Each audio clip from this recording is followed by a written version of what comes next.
Good morning, everybody. It's a Monday edition of the Dozer Den. I don't like how the sun is shining in here. Hmm. What is up, Laura Blades and D. Bauerdorf? Good to see you. Guys, if you have not yet followed this channel, go ahead and smash that follow button. If you have not yet liked this stream, go ahead and smash that like button. It's a very important button, okay? Very, very important button. Sometimes you can comment, you can share, you can repost, you can do all those things. But if you hit that button, it's very important, okay? It just sets things off. Thank you so much for joining an early morning. Well, mid morning. It's almost afternoon. It's 11 o'clock Central Time here. Um, So not our typical time. Typically, we stream here in the Dozer Den Monday, Tuesday, Thursday, and Saturday at 9 p.m. Central Standard Time. Monday, Tuesday, Thursday, we do about 3 to 4 news topics with palate cleansers sprinkled about. Saturday streams, it's a chill stream, a decompressed stream, a hangout stream from all the bullcrap of the week. We might have one official topic, but for the most part, we're hanging out and taking music video requests for the Dozer Den DJ Hour, where you can rock out with your cock out, jam out with your clam out. Those are the only two options if you are intersex. I ask that you please, for the love of God, just pick a lane already. Just pick a lane, okay? It's a good idea. There's only two. What's up, Minnesota 260? Yes, indeed, I am off today. Happy Martin Luther King Jr. Day, I guess. We could talk about that a little bit if we wanted to, I suppose. But really, what we're going to do today here. And we are on Rumble, we are on Pill.net, we are on the dozerden.locals.com for at least the first 30 minutes. I am not important enough to have have more than 30 minutes of streaming time on the dozerden.locals.com. Maybe one day I'll get popular enough for that. But until then, you get 30 minutes of stream on the dozerden.locals.com. But I do have this show, this Rumble link on a post there, and there's a live chat that's open usually 24/7 for anybody that does want to pay $5 a month to be a part of the dozerden.locals.com. Cool thing about that is you can participate in the live chat. You can comment under the things that I post there. You can post things that you find interesting in that community, and you get all the benefits of a Rumble subscription, which are your name being lit up in the most beautiful shade of MAGA red. That's right, you'll catch a Rumble rash. It oozes patriotism. The only treatment is more America. That's right, more America. Some people don't like rashes. This rash, the Rumble rash, it's the best rash ever. That's what they tell him. That's what his advisors told him, guys. And you get access to a plethora of wonders, stupendous, fantabulous emotes, some animated, some not, hopefully all kind of entertaining. You will also be able to watch all the premium content that I put out here on Rumble, as I am in the creator program. If you don't have premium and you want to get premium, click that get premium button right down there underneath my content. Helps me out as a Rumble creator. You don't have to worry about ads either when you subscribe, or you can just get premium and have those benefits as well. But when you do subscribe, you get all the little extra things like the emotes. There are quite a few emotes, like the slap of the peach, like a dribbling Jesus. There you go, dribbling Jesus. It's one of my favorites, besides the slap of the peach. Now, evening streams, we are a little bit more salty, a little bit more loose with our language. This stream, I feel like I'm going to be a little bit more reserved with the cursing, maybe. At least I'm going to try. Now, I do get a bit ranty at times. So if you hear some wordy words, my apologies. My apologies. But I am kind of who I am. And I do get a little bit passionate about things. And sometimes I cuss quite a bit. So I'm going to try not to do that today, because we are talking about some... we're going to talk a little bit of religion today. We're going to do a little bit of spiritual discussion. We're going to talk a little bit about a time for righteous rage, a time for righteous anger. And there's a difference between, righteous and then man's anger. There is a difference. And we're going to talk about that a little bit. Kind of in response to what happened at the church yesterday in Minnesota. Don Lemon and a group of commies decided that it would be a great idea. They decided it would be a fantastic idea for them to go into a church and interrupt the church service. Absolutely abhorrent. And Don Lemon tried to couch it as, oh, but we have a First Amendment. Your right to express yourself, Don Lemon. Your right to, and you're not a Christian. I'm going to go ahead and get that out there. Don Lemon, you are not a Christian. Stop cloaking yourself in the armor of God when you are not a Christian. Stop it. It's unacceptable. And we need to call it out. We need to call out false Christians, no. Satan is a scholar of scripture, guys. Satan is a scholar of scripture. So, what in the wild world of sports is going on? Well, not much sports. Um, but I am I saw that yesterday and I got very, very heated. Um, and they just took over. They just took over the church and then everybody left. Try that in a small town. Try it in a small town and see what happens. There is this false assumption with Christians that you have to be a pacifist all the time. That's not the case. That is not the case. What's up, Laura Blades? You've been listening while working. Son is building a greenhouse. Awesome. Very cool. Greenhouses are great. I used to work in greenhouses. My first job was at an orchard, guys. We had picking peaches, apples, corn, peppers, pumpkins, all kinds of stuff. And there was the greenhouse. It was very hot in the greenhouse. But there comes a time for righteous rage, and I think we're at that point. I think righteous rage is appropriate in response to this, and I think that I think this false assumption that Christians must be passive at all times is a lie. There is a time. There is a justified time for righteous rage. Jesus flipped the tables. He took the money changers out of the temple. He was very angry. He whipped them. There's a time for rage. It's appropriate. You don't have to just let them trample on you and stomp on you. Don't try this in a small town, commies. And that's what you are. The guy that was screaming, and we're going to play some of his videos. The guy that was screaming and hollering, he's absolutely obnoxious, and he probably would have got his teeth smashed in the town that I'm from. You don't yell at kids either. You leave kids out of it. You leave kids the hell out of it, commies. They've been involving kids though because they want to seek out to corrupt and make uncomfortable. Yeah, we don't want doormat Christianity. There's enough of that. There's enough of that. I think they absolutely it sucks the response that I understand. I'm not mad at these Christians at this church. I'm not mad at them at all. I understand. You got your family with you. You don't want to freaking get into a brawl with your kids present. You don't want to. That being said, we need an uprising. We need a Christian uprising in this nation that will shut this down. You don't have a monopoly on the First Amendment. Just because you want to express yourself, that does not mean that you are able or allowed to shut down another person's right to practice their religion. There's something called the FACE Act. We're going to look into that here in a minute. We're going to go through that. The Insurrection Act, I've already said, should have been enacted at this point. Don't know what Trump is waiting on. Needs to go ahead and happen. You have a state and local government that is not protecting innocent civilians. That's when the Insurrection Act. That's when the feds are supposed to come in and actually do something. We can nab a president from Venezuela and his wife. We can shut the power off to 1.9 million people. We can do all that. But you're telling me we can't go into a state in this country and handle business that needs to be handled? I'm sorry, but buddy, let's see it. Sorry, knocked his hat off. I'm not happy right now with what's going on. But we're not going to cuss very much today. I'm going to try not to cuss. I'm going to try to keep it clean because we're talking about a little bit of spirituality stuff after that too. Because I want to talk a little bit after we get into that. After we get into that, all that stuff, we're going to watch some of the footage. I'm gonna use coping skills, do deep breathing. Yeah.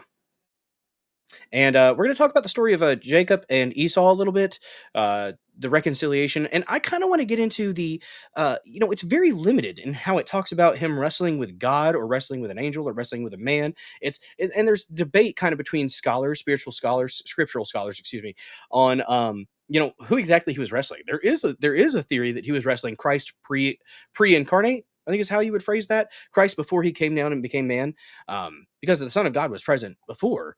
There's mention of him. So I'm fascinated by this topic after, I've read it before, but like reading through it again with my kids, because I've been trying to read the Bible with them at night. They've got a hero Bible, which is like a comic book now. And so we've been reading through that. They really, really like that. It keeps our attention a little bit more, not going to lie. We've got a children's Bible, and the children's Bible doesn't go into context. So I've got my Bible out here, and it is the New American Bible, St. Joseph edition. That is my confirmation name, Joseph. Also happens to be my middle name, but kind of easy. But I've got it open. We're going to read through some of the story. Kind of wondering why I can't find exactly what I was wanting to. Pretty sure it's Genesis 32:24 through 30, but I'm not seeing that in my Bible. Thank you for the red pill and the repost over there. Appreciate you, General Samuel Fields, over there on pill.net. We have a morning stream. D. Bardorf says, if I'm attending a Sunday service and some dude is screaming at my kids, he's catching a full on throat. I mean, I don't blame you there. I don't. There was a lot of them that ended up going in that church. They shouldn't have been allowed in. Somebody should have blocked them. That's what I say. I have one comment before I go. The pastor was caught off guard and didn't know how to respond. He wasn't prepared. We are on notice. Time to be prepared in response. Yes, yes, absolutely. I am not mad at that pastor at all. That pastor actually did a fantastic job. And Don Lemon trying to act a little bit offended by being touched for a second. Oh, don't push me. You'd have got a lot worse than that for me, buddy. Don, you would have gotten a lot worse for me. You don't get to act like the victim here. You are the. This is it. This is anarcho-tyranny. This is anarcho-tyranny. You don't get to violate somebody else's First Amendment right to practice their religion because you want to scream and holler about an idiot that got shot because she ran into an officer. You don't get to do that. And the left, for the love of God, please pick better heroes. Please pick better heroes. Why can't you just pick somebody who's righteous? There are righteous people on the left. There are situations where people are, just taken advantage of by the state. Does happen. It does happen. Pick the right one. You guys pick the worst heroes. Fentanyl Floyd, Renee Good. Stop picking horrible heroes. Stop. It doesn't help your cause. And this sure as heck doesn't help. If people were concerned about the midterms going far blue, this stuff might swing stuff the other way. I don't know. What's this day time? Yeah, we are doing a impromptu. Well, not impromptu. I was thinking about it. I said on Saturday night, guys. I did say on Saturday night that I was thinking about since I was going to be off today, anyways. I figured I might as well go ahead and do a stream, right? Why not? So, also the cops were outside and stood, and really, the cops were outside the church. Insurrection Act. It's a responsibility to defend yourself and your kids in church, or kids in church. Kids are not, okay. Time to flip the tables and break the whips out. And yes, pray for them. Yeah. An armed church is a safe church. Suddenly, everyone will have manners again. I usually don't carry to church, but that's changing. I'm not saying I'm looking for a thing. Not looking for nothing, but I'm gonna be ready just in case. Don't think it's gonna be happening in my area. Like I said, small town. And yes, we have a kitty co-host hanging out here. Hello, Domino. She's popped up to say hello. But yes, just a turbulent time right now in the United States. So, guys, don't forget you can donate to the Dozer Den with Rumble Rants. Donations over there on pill.net. You can do gifted subs. You can shower the chat with your love by hitting that red present box. You can also donate directly to the Dozer Den household with Venmo or Cash App. Look at that. There's one. There's one. 2 QR codes, all fancy and whatnot. Look, Bobble Trump is peeking above it, looking like Wilson from Home Improvement. Howdy, neighbors. Howdy, neighbors. How you doing there, Tim? Working on any woodworking projects recently? Yes. You can also subscribe, all those good things. And there is the tip, the Rumble wallet. You can utilize that if you so choose. You don't have to. You don't have to donate, but if you can, that would be great. There are very free ways to support the channel. You can like, comment, share, repost. When you repost, I will be shouting out the reposters and commenters here on Rumble. And if I see a repost and a red pill on pill.net, I do shout those out. We're on BitChute today as well. Let me check on the BitChute chat. Make sure nobody's chatting. I usually, every now and then, I'll get 1 or 2 people saying hi in the BitChute chat, and they usually come over to Rumble. I'm on YouTube today as well. So we're streaming to YouTube as well for a little bit. Oh, well, we'll probably just stream the whole stream on YouTube today. But yes, before we get into the, would you please stop? Yes, yes, you're a sweet kitty. You're a sweet kitty, Domino. Yes. Are you okay now? Did you get the attention you needed? All right. First, guys, before we get into all these stuff, I have to show off the meat, okay? I have to show off the meat. I have a freshly reseasoned cast iron skillet, and it's glorious. I used it last night to cook up some flank steaks, and Oh, they were good. Did about used avocado oil and got it up to about medium heat. Did about 3.5, 4-ish minutes on each side for these flank steaks, and just absolutely delightful steak, guys. From 44 Farms, by the way. Uh, my aunt sent out the box of meat. We got ground meat and we got flank steaks for Christmas, and it's an amazing Christmas present. I'm very happy with it, very pleased with it. Look at that steak. Look at that. Then I got some of this Celtic salt from King of Biltong, www.biltongusa.com. Use promo code Dozer for 10% off of that fantastic meat and salt and tea and imported goods, snacks, drinks, all that good stuff. Tell them Dozer sent you by using promo code Dozer for 10% off. And that salt, that Celtic salt on the top, or Celtic or Celtic? I think it's Celtic with a K, like a K, right? Um, Man, it was good. Oh my gosh. And even the leftover one that I had left, Lady Dozer was at work until 10 last night. And when she got home, warmed it up for about 30, about a minute in the microwave, 30 seconds, waited for a second, then another 30 seconds, and it got it to where it needed to be. And my goodness, look at that medium rare. Ooh, so good. So good. And those little crusty salt, the Celtic salt at the end, just on top to finish it off. Let it rest for about 4.5, 5 minutes, sitting on the plate in the microwave. And this was absolutely delicious. That's right, General Samuel Fields. That's right. Oh my gosh, it was so good. So good. Yeah, you guys are on it. But that made me happy yesterday. My my there's King of Biltong. Check him out. At King of Biltong. King _of_ Biltong. But my 8-year-old she's a little bit more adventurous with her food, choices than my 10-year-old. And she was sitting there eating that steak, and she goes, "Daddy, do you think you could cook for holidays like Christmas and Thanksgiving?" Just like I said, "Dang, is it that good?" She goes, "Uh huh." What's up, Salvazo Jern? Good to see you. It's too early, Bill. Make me a coffee. It's 11:22 Central Standard Time. I figured I'd go ahead and do a morning stream. I know Chris Pavlovsky's doing a bunch of rating and stuff right now, and that actually was not the inspiration for this stream. I was planning on doing. If you guys were here on Saturday, which by the way, thank you guys so much for the support on Saturday. We didn't hit double hat goal, but we hit double hat goal and we hit single hat, almost double hat goal. I guess if we factored in the $10 from the earlier in the day stream, it would have counted towards it, at least close. Right there at it, like 10 away. But I mentioned, I kind of teased on the Saturday stream, that I might be doing a morning or a daytime stream on Monday because I'm off today. Happy MLK Jr. Day, right? We might talk about that a little bit, but for the most part, they're talking about civil rights stuff, right? Don Lemon is a fake Christian. I'm going to go ahead and call that. I just, I don't usually like doing that, but no, Don Lemon, absolute fake Christian, not real.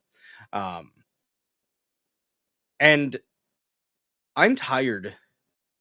I'm tired of people using Christianity as a cudgel against actual Christians. You don't get to come in and start screaming at us for practicing throwing scripture at us when you're not even a believer. You think it's silly. You think it's the flying spaghetti monster. Your words carry no weight. When are you going to figure that out? That you can't shame us. You can't shame us because you have no shame. Doesn't work. At least it doesn't work on me. It's nonsense, guys. Nonsense. And we need righteous rage. He is. He's literally a sodomite. Literally. You don't get to come into the house of the Lord and do what you guys did. That's not acceptable. And it's got to be called out. So let's look through. Here's the before. So Colin Rugg, good follow on the X Machine, COLLINRUGG. before they even went in. I think he gives really friendly with the lady, which apparently this lady is a pastor. I was listening to Louder with Crowder earlier, and apparently this lady is a pastor. She knows better. At least she should know better. Don Lemon went in for a kiss on the woman who led the angry mob of far left radicals into the Minnesota church. Lemon is now backpedaling and claiming the woman for the incident after the DOJ, blaming the woman for the incident after the DOJ announced they would be investigating. Former CNN host was seen protecting the group and turning the camera off as the group gave out critical information for Operation Pull Up. Cute. Moments before they stormed the church. We're not saying what it is, what's going on, but thank you. Tell us why you're doing this, Lemon said. After the Trump admin indicated the incident would be investigated, Lemon said he was simply being a journalist and blamed the organizer. He's going to have a hard time explaining why a journalist was trying to kiss the event organizer. And here's the thing. We got to be careful with just going for Lemon's scalp, metaphorically, because they will try to make Lemon a martyr. Okay? They'll try to make him a martyr. So we have to be careful with how we approach this. We don't need to just target one. We need to target everybody who's involved with this. Everybody. Reverend, like Al Sharp Tongue, yeah. I completely agree. So let's listen to this really quick. They're getting the operation together. Again, this is an operation that is secret, that they invited folks out. Can't tell you what is going to happen, but you're going to watch it live unfold here on the Don Lemon Show. There are for this reason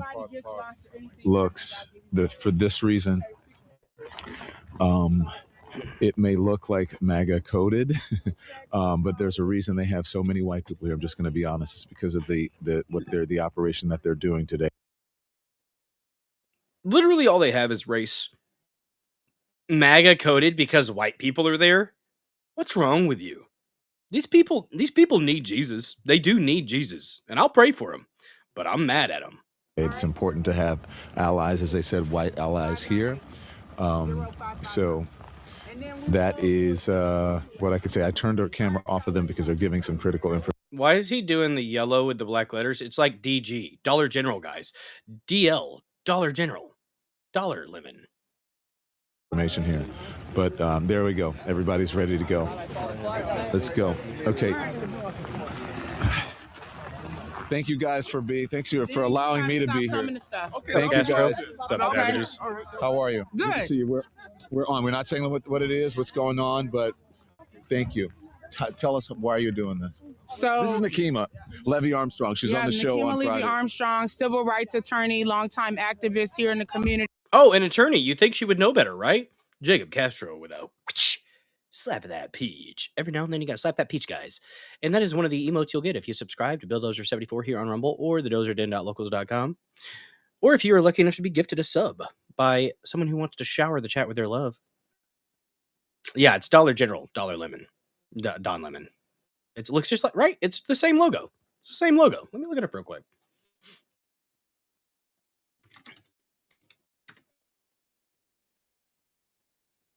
Oh, gosh darn it.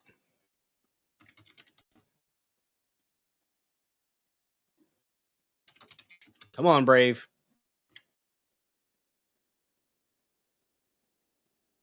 There we go.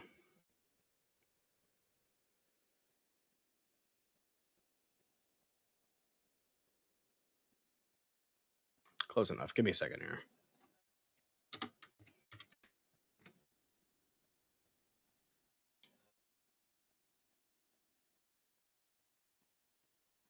There it is.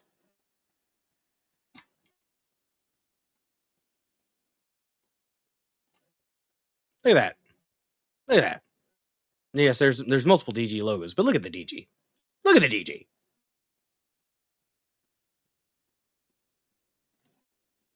My God. My goodness. Don Lemon is a piece of trash. He's not even worthy of not even a worthy opponent. I agree. And we must rebuke these people. We must absolutely rebuke these people. We got to not allow this. This doesn't need to be a thing, guys. It should be shut down.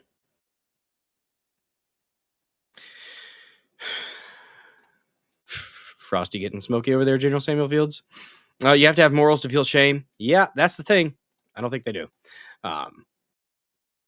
And, we protest and do activism in all kinds of ways. This is Operation Pull Up, more of a clandestine operation. We show up somewhere that is a key location. They don't expect us to come there. And then we disrupt business as usual. So that's where. So she said she's a civil rights attorney. She literally knows better. She literally does. If she doesn't, I mean, I guess, you know what, I shouldn't expect that. Because look at who's on the Supreme Court. Ketanji Brown Jackson. Mental and possibly physical midget. We're about to go do right now. We've had a lot of success with the times we have done Operation Pull Up. Yeah. After George Floyd was killed, we went to the Police Federation head. Again, pick better heroes, please. Please pick better heroes. It's home and stage a demonstration there. We also went to the head of the U.S. Marshals from Minnesota after Winston Smith was killed by the U.S. Marshals. We went there after Dante Wright was killed. Yeah. Yeah, so that was before. So Don Lemon acting like he had nothing to do with it. You're going to have to try a little bit harder there, Donnie boy. Gonna have to try a little bit harder. Yes, should be in jail for violating the FACE Act, like old women who block sidewalk praying. Yeah, you can't pray in front of an abortion clinic. You can't pray in front of that because you're violating the FACE Act. But you apparently can go to a church and just interrupt service and not let people worship. That's okay. That's allowed. Nah. And here's this guy. I don't know his name. But here's the thing: if you're terrorizing children, if you're terrorizing people going to church, nor will you ever be the good guys. This right here is the litmus test. The redheaded libertarian Josie, with a post here on X and the video. Fuck you fucking traitor! How dare you have a rainbow fucking umbrella, you Nazi bitch! This guy does need a throat punch. He was right up in people's faces. You're coming towards me aggressively in a setting where I have my children with me. I'm gonna hurt you. How dare you try to steal that from our people? Actually, the rainbow was of God first. You know, the rainbow was the promise after the flood that he wasn't going to do that again. So actually, y'all stole it from Christians. So go off.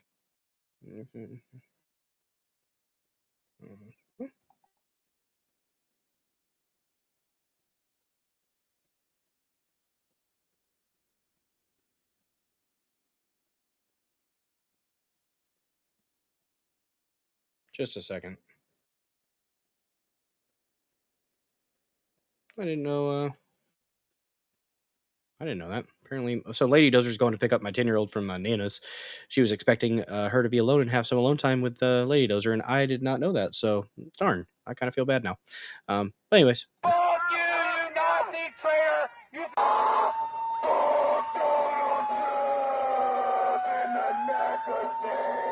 You indoctrinate these children so you can fucking rape them. Isn't that what it is, you fucking asshole? Is that what it fucking is, man? You think you're gonna... Yeah, if I have somebody else with me, I'm going to ask them to take my child away, and I'm going to go ahead and put that guy on the ground. I'm going to hurt that guy. He deserves every bit of violence that you have as a man, as a father. Yeah, you don't let that happen around your kid. I'm going to go ahead and hurt you. You deserve to be hurt.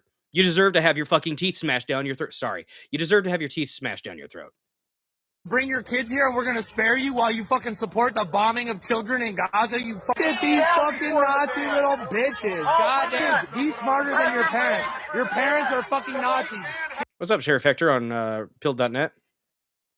You're such a Nazi little bitch. What the fuck is wrong with you? Why do you think you can just destroy our nation? Why do you think you can bring back white supremacy? Why do you think you're better than everybody else? Projection, and just inferiority complex. This man is sad and small. This man is pathetic. This is a victim complex individual who has never actually tried to succeed. What Daddy made him angry when he was a teenager and he never let it go. the fuck is wrong with you assholes? Oh, it's funny, fucking Nazi piece of shit. What are you worshiping? You're fucking taking fucking whiskey shots with Hesgath. Be honest. Look at it. He laughed. He laughed because he knows it's true. You guys aren't fucking worshiping. Look at this bitch ass. You're worshiping.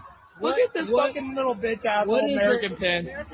Look at this little bitch ass kid. Look at him. Yes. Yeah, move on, you punk ass bitch. You will be judged not by a god, but by... And was that a cop? Were there cops just allowing this? This is not freedom of expression. No, it's not. You can't harass people. You can, and you know what? There is a fighting words doctrine kind of thing. So, gonna go ahead and say this guy deserves every bit of physical violence that comes to him, and I hope it does. Yes, I absolutely hope it does. You do that. If you do all those things, if you come into somebody's house, if you go into somebody's face like that, you're in their face screaming, and you've got kids present. Yes, I hope that somebody responds violently. A court of law, you fucking Nazi fuck. Sorry, that is defense in my opinion. That is you don't have a right to harass people, and you should expect to get your stuff stomped in. You can't tell me to stop. This is the sidewalk. This is the First Amendment. You are preventing my... Hey, there was a cop doing something good. Good for him. That cop stepped up and actually helped. Thank you. Thank you, officer or security, whatever he is. First Amendment rights. I am protesting. You are preventing me... Nope, that's a cop. That's a cop. Good. Good job, cop. Thank you. Whatever his badge number is. That guy's actually doing something. Thank you, sir. From practicing my First Amendment rights. You are violating the Constitution. No, you don't get to violate other people's rights by harassing them. You can't do that. There's a difference between peaceably assembling, okay? That's what it's about. Peaceably assembling. You little bitch ass. What's your fucking excuse? I'm not near him. You don't have to be that close. Look at this little bitch putting his hands on me. Little punk ass bitch. All right, what's your fucking excuse? Why do you fucking go to a church that preaches? No, we know. What about the nationalism? What about the Christian nationalism? What is it about? Is that all you got to say? No, what is it about? That's all you got to say. What is it about, asshole? I don't need to See, you won't defend yourself because you're a punk ass little bitch fucking Nazi. Fuck. Okay, this guy needs to be stomped. 100%. I don't care. You don't get to come in someone's face and scream at them like that without expecting a whooping. That's defending yourself. And then we have a clip from the actual event where they were in the church. That is correct.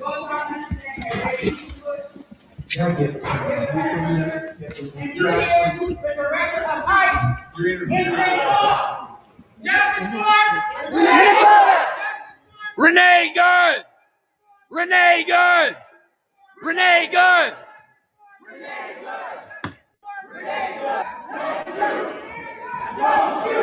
Michael Brown, there was no hands up, don't shoot. Literally no evidence whatsoever for that. These idiots still parrot these idiotic phrase, hands up, don't shoot. Michael Brown literally got what he deserved.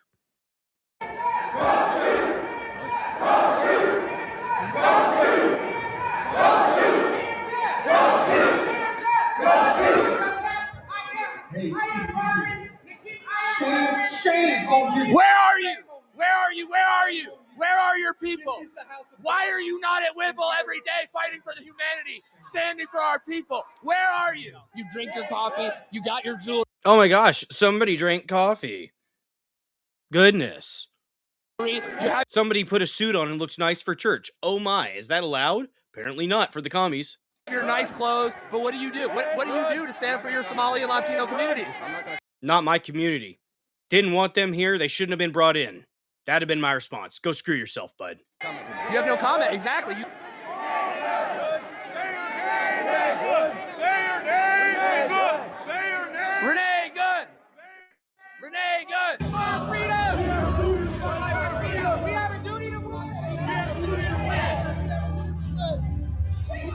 Good. They turned up the music really loud to hopefully drown him out. But they left. People left.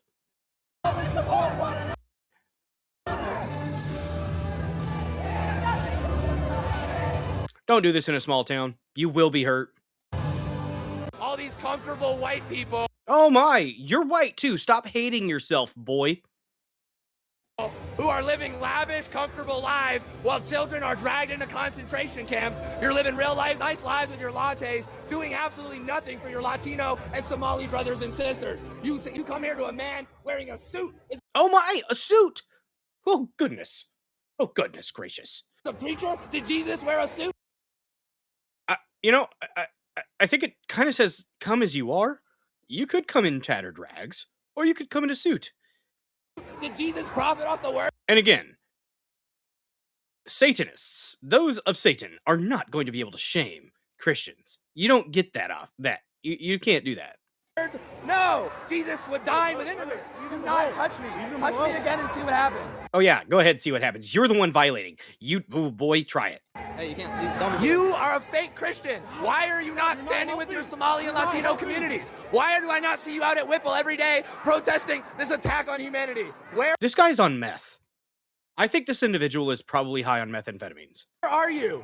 You're sinners. You're pretending to be Christians, but we know Literally, we acknowledge as Christians that we are imperfect and that we are sinners. That's why we're there. That's the purpose. We know we are flawed. We accept that we are flawed. We embrace the fact that we are flawed and we try our best to live as an example of Christ. That's what the goal is. We know that there is only way to heaven that is through Christ because we can't do it on our own because we are inherently flawed as man.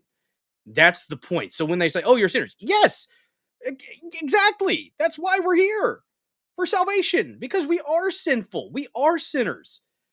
Now, if you continue to live your life in sin, that's the difference. You try not to live in sin, but acknowledge that you're not perfect. That's why Christians are there in the first place. Boundaries are biblical. Jesus walked away from some people. That's the reprobate. These are people who are truly reprobate. They are so devoid of the Spirit of God and rejecting of the warmth of Christ that they are reprobate. And you don't engage with these individuals. If they are truly reprobate of mind and of soul, there is no point.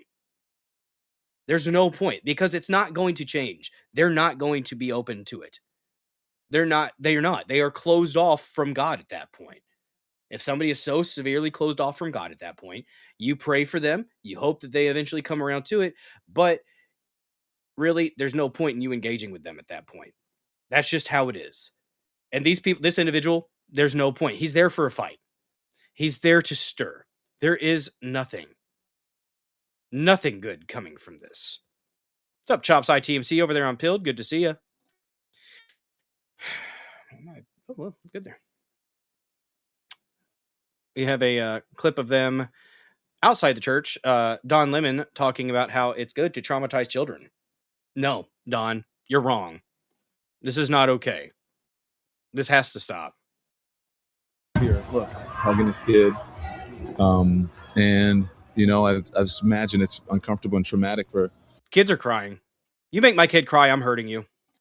the people here. But again, careful, it's very slippery right here. Yeah. It's uncomfortable and traumatic for the people I hope you slip and fall. That's not Christ-like. I shouldn't be like that, but I do. here, but that's what really, careful, please, really slippery. Not kidding. That's what protesting is about. And so, No, this is not. watch this guy here, look. Traumatizing children, that's what protesting is about. We can't live with these people. We can't.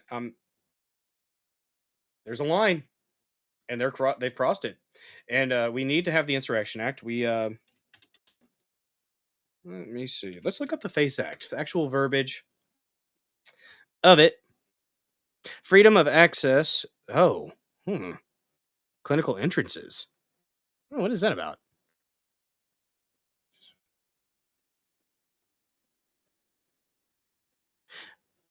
Or exercising their First Amendment right to religious freedom. So it's talking about clinics. Why is it incorporated with? What a weird way to couch that. It's talking about essentially abortion first. Then it talks about religion secondarily. Ridiculous. Let's look at it, though. The FACE Act. 103rd Congress, 1993 and 1994. Pray God's angels don't let him sleep until he repents. Yeah. I'm fine with that. I'm absolutely fine with that, Lord Blades. So let's look at it. It's very, very small print. Sorry. Wish I could zoom in on this. Yeah. Maybe.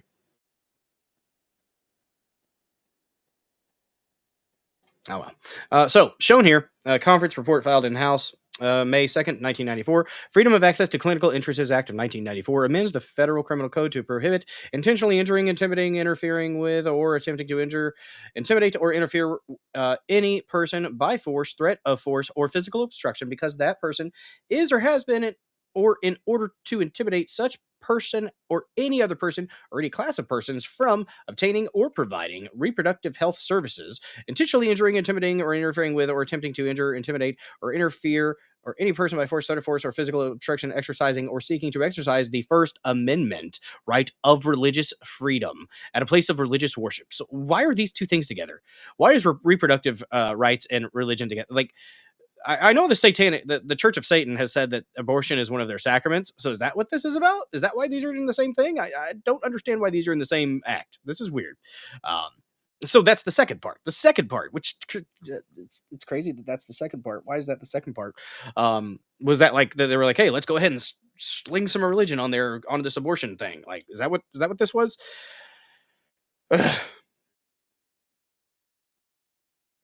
It's like in between. It's sandwiched in between two things about abortion. What?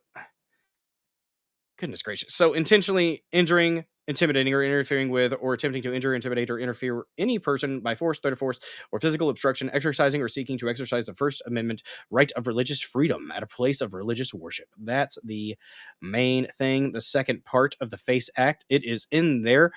We need to see it used.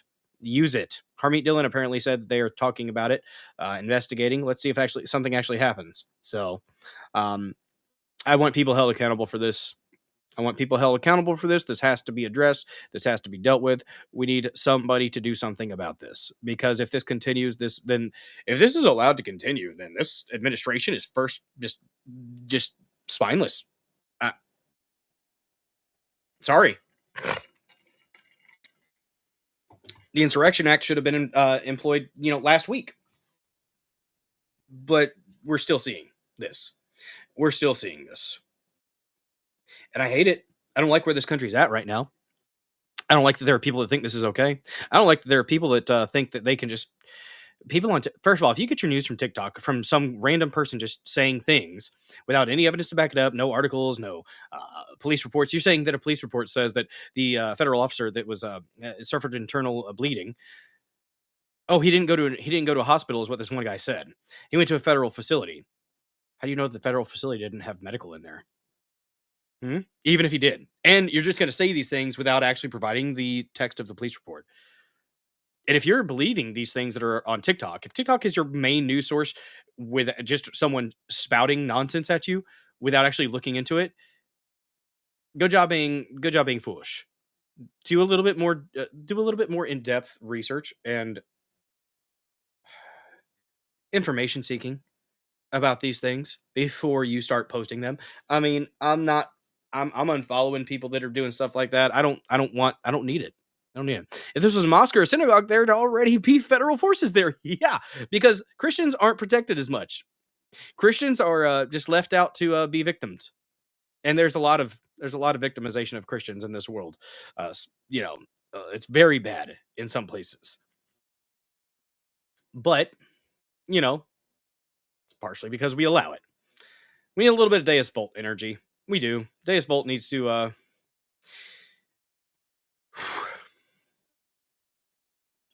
we need something. We need something to be done. It can't continue. This nonsense cannot continue. I hate to see it. Absolutely hate to see it. And I know many of you do.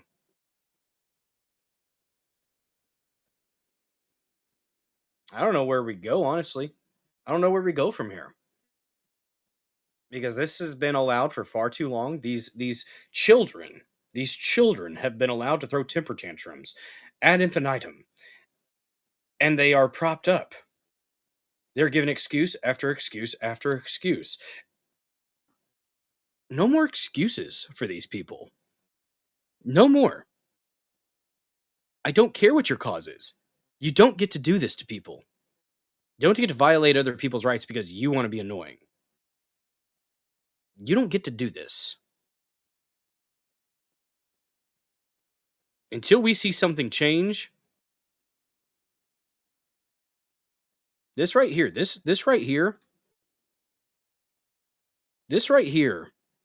father holding his son crying because of the noise.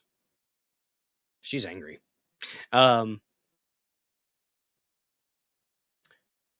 If all the Republicans don't use these images in their campaigns, they're missing the boat. We need Christians to rise up as peacefully as possible, when appropriate, and we got to see something. She's an advisor now. Alina, your reaction to what the AG has said, and that is, we're going to investigate this. Is that the protesters or is that the mayor and governor for inciting?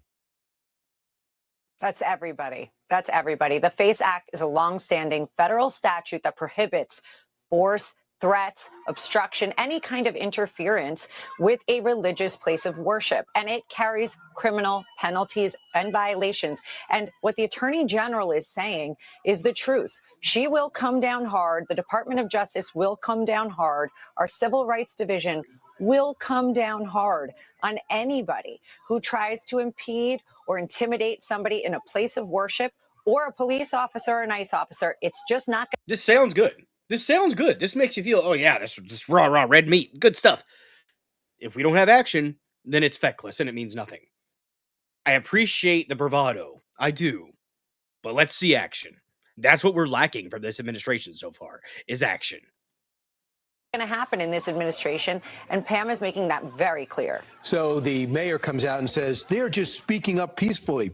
They're standing up for their neighbors, and it's not just about resisting Trump. This is about loving and caring for the people that call the city home. Do you feel better about it now? Okay. Yeah. So we have a mayor who's a Somali sympathizer who we've seen dancing around on stage. It's because their fraud is funding him. Literally, the guy from the Leering Center in Minnesota literally was up on stage with Jacob Fry. I'm sorry, but I am not a coincidence theorist.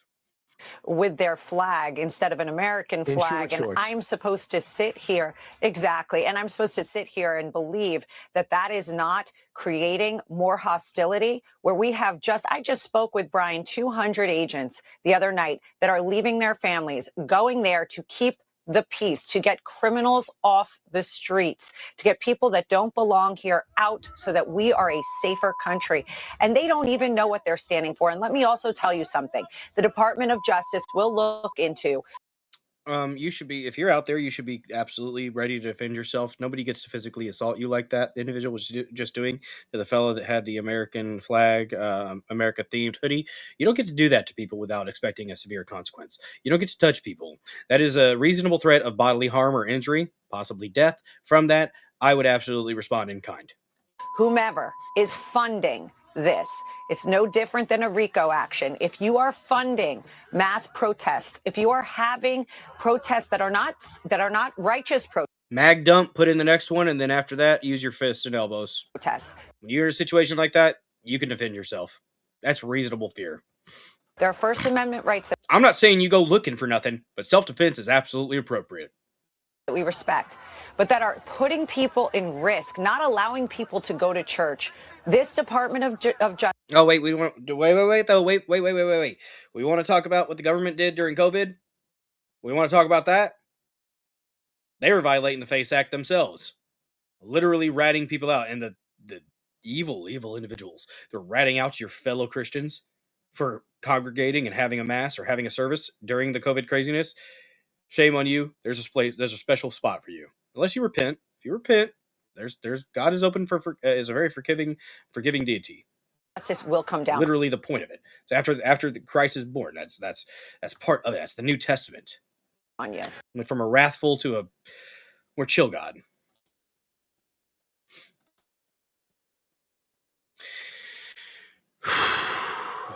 Pray for this nation. I know I'm praying for this nation as hard as I can. Serenity prayer has definitely been something that I've been thinking about quite a lot. Here's another angle of the church interruption.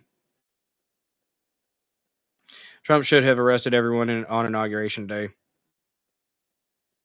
It's amen, pass the ammo. I mean, I don't I don't know what's going on. That's why I say the serenity prayer. God, grant me the serenity to accept the things I cannot change, the courage to change the things I can, and the wisdom to know the difference. There's only so much I can do in my spot here in Southeast Missouri. There's only so much you guys can do in your spot. We can bring awareness. We can talk about it. We can be, not be ostriches with our heads in the sand. I want to be aware of what's coming. And, at least we know. At least we know, guys. And I'm gonna say this: as far as presidential elections going forward, I don't I don't know if there's a point in voting in a presidential election. Federal, vote for your representatives and your senators and your state and your local, sure, but what's the presidency even really mean at this point? What does it mean? Yeah, there's a lot of executive orders, sure, but if they're not codified into law, they can just be just with a stroke of the pen for the next administration just discounted. So I'm going to have to start seeing something that gives me faith in the presidency. Excuse me, faith is the wrong word. Faith in God, not people. One would hope that God would put people in charge, and that's what we're supposed to believe: is that God puts people in places of power for a purpose. And I am really, really struggling with that right now. I really am. I want this administration to succeed. I voted for Trump 3 times. He won 3 times. But we need to see more. We need to see more. And just saying that and having constructive criticism doesn't make you a black pillar. Doesn't make you anti-Trump. Doesn't make you a Trump hater. You want this country to do well. You want America first to be a thing. And you shouldn't feel bad about that. God didn't change. He's still a jealous, protective God. They can incur his wrath, but it's not ours to give out. Fair. Fair, Laura Blades. I was just kind of talking about, kind of musing, a little bit about the change in kind of like the flavor, Old Testament versus New Testament. It's a little different, and that's part of, Christ, God becoming man. There was a bit of a shift. So, 2 wings of the same bird, chop side TMC. If you're going to vote, bottom of the ballot up. If you're going to vote, bottom of the ballot up. Lower is closer to you and more likely to be correctable when infringement happens. That's kind of where I'm at. You can change a lot more at the local, your municipal elections, your state. You can do a lot more at that level and have more of an effect at that level than the federal, until we get some more maybe integrity in the voting system in the federal level. Right now, I mean, we don't even have voter ID. Like, what are the Republicans doing, guys? What are the Republicans doing? Why don't we have voter ID, national voter ID law at this point? And okay, pass the law, then let it go to the Supreme Court if it must do so, and let them rule on it. We need to do something, because we can't continue to be doormats.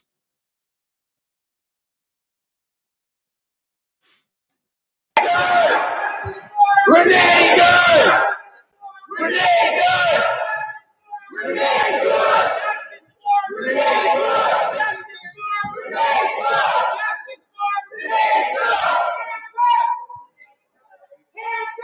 Hands up!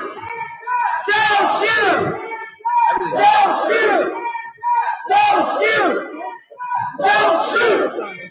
Don't shoot! Don't shoot!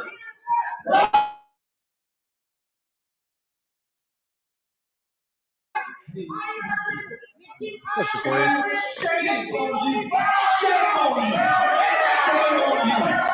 This is the house of God.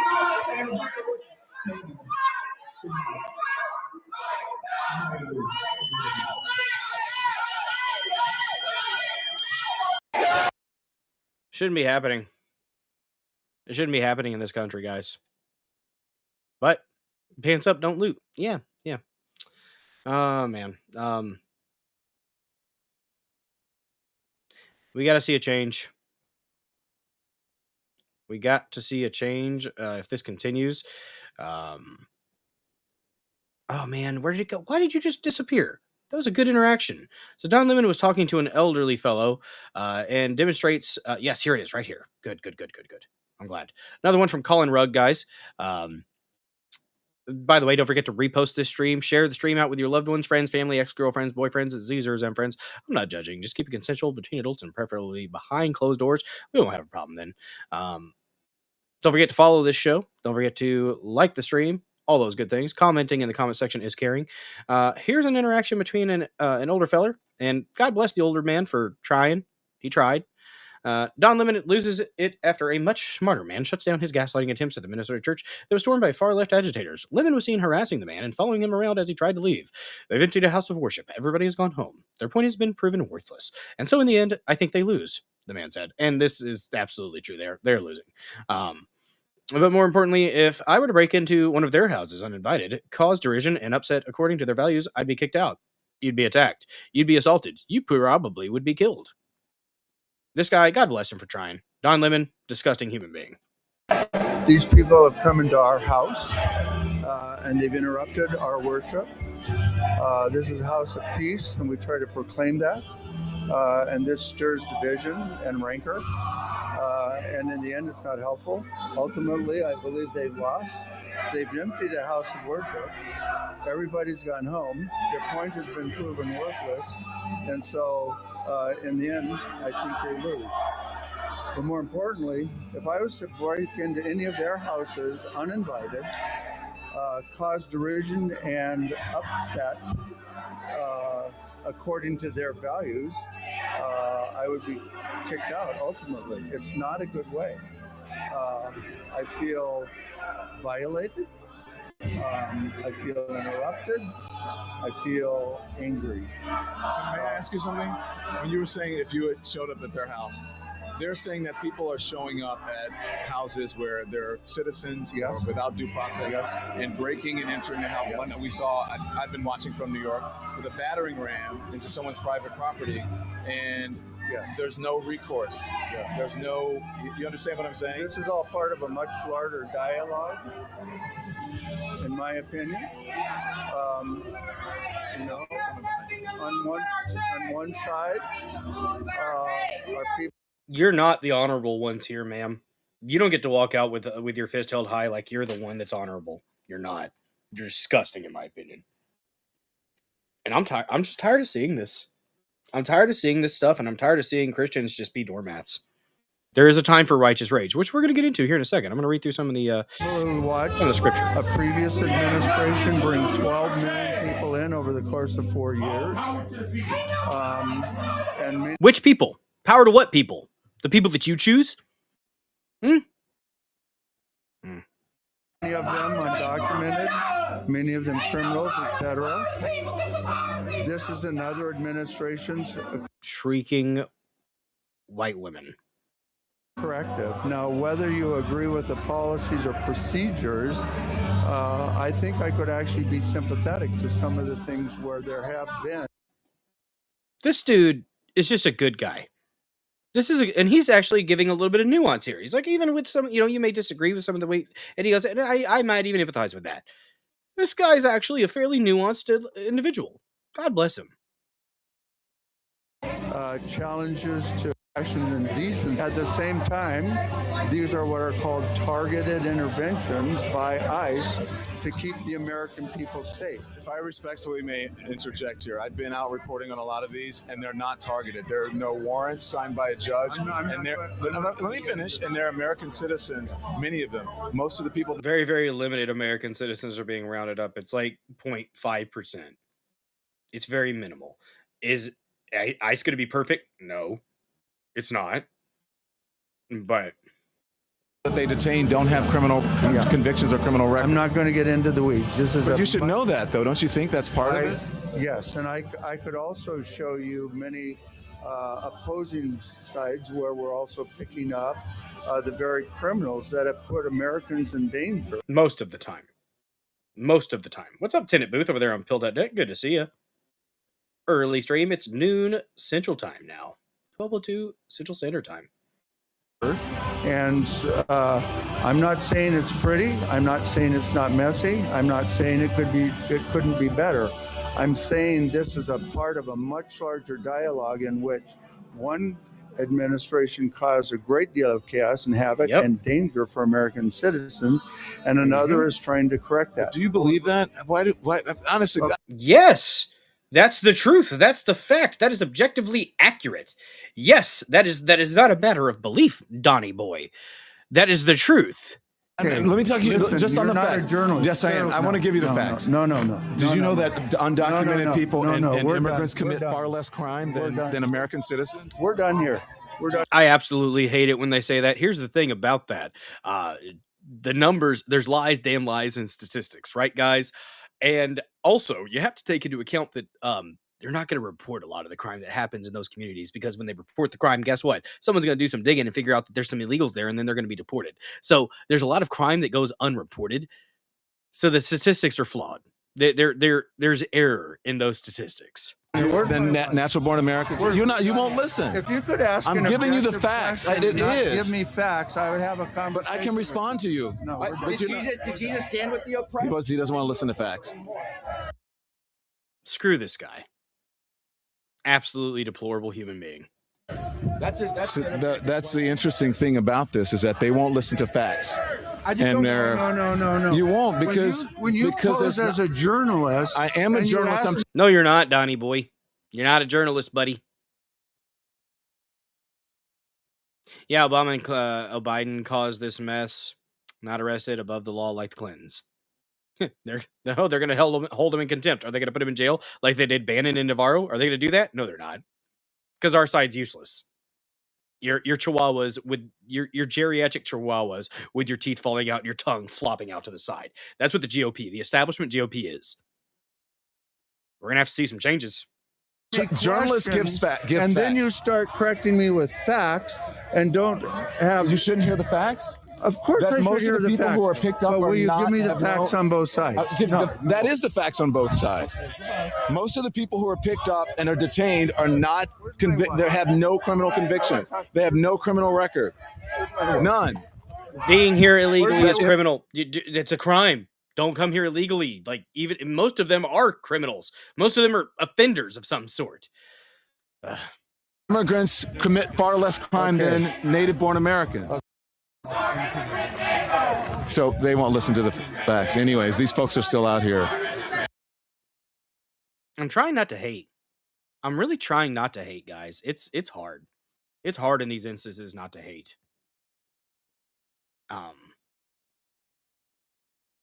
Wow. Just wow.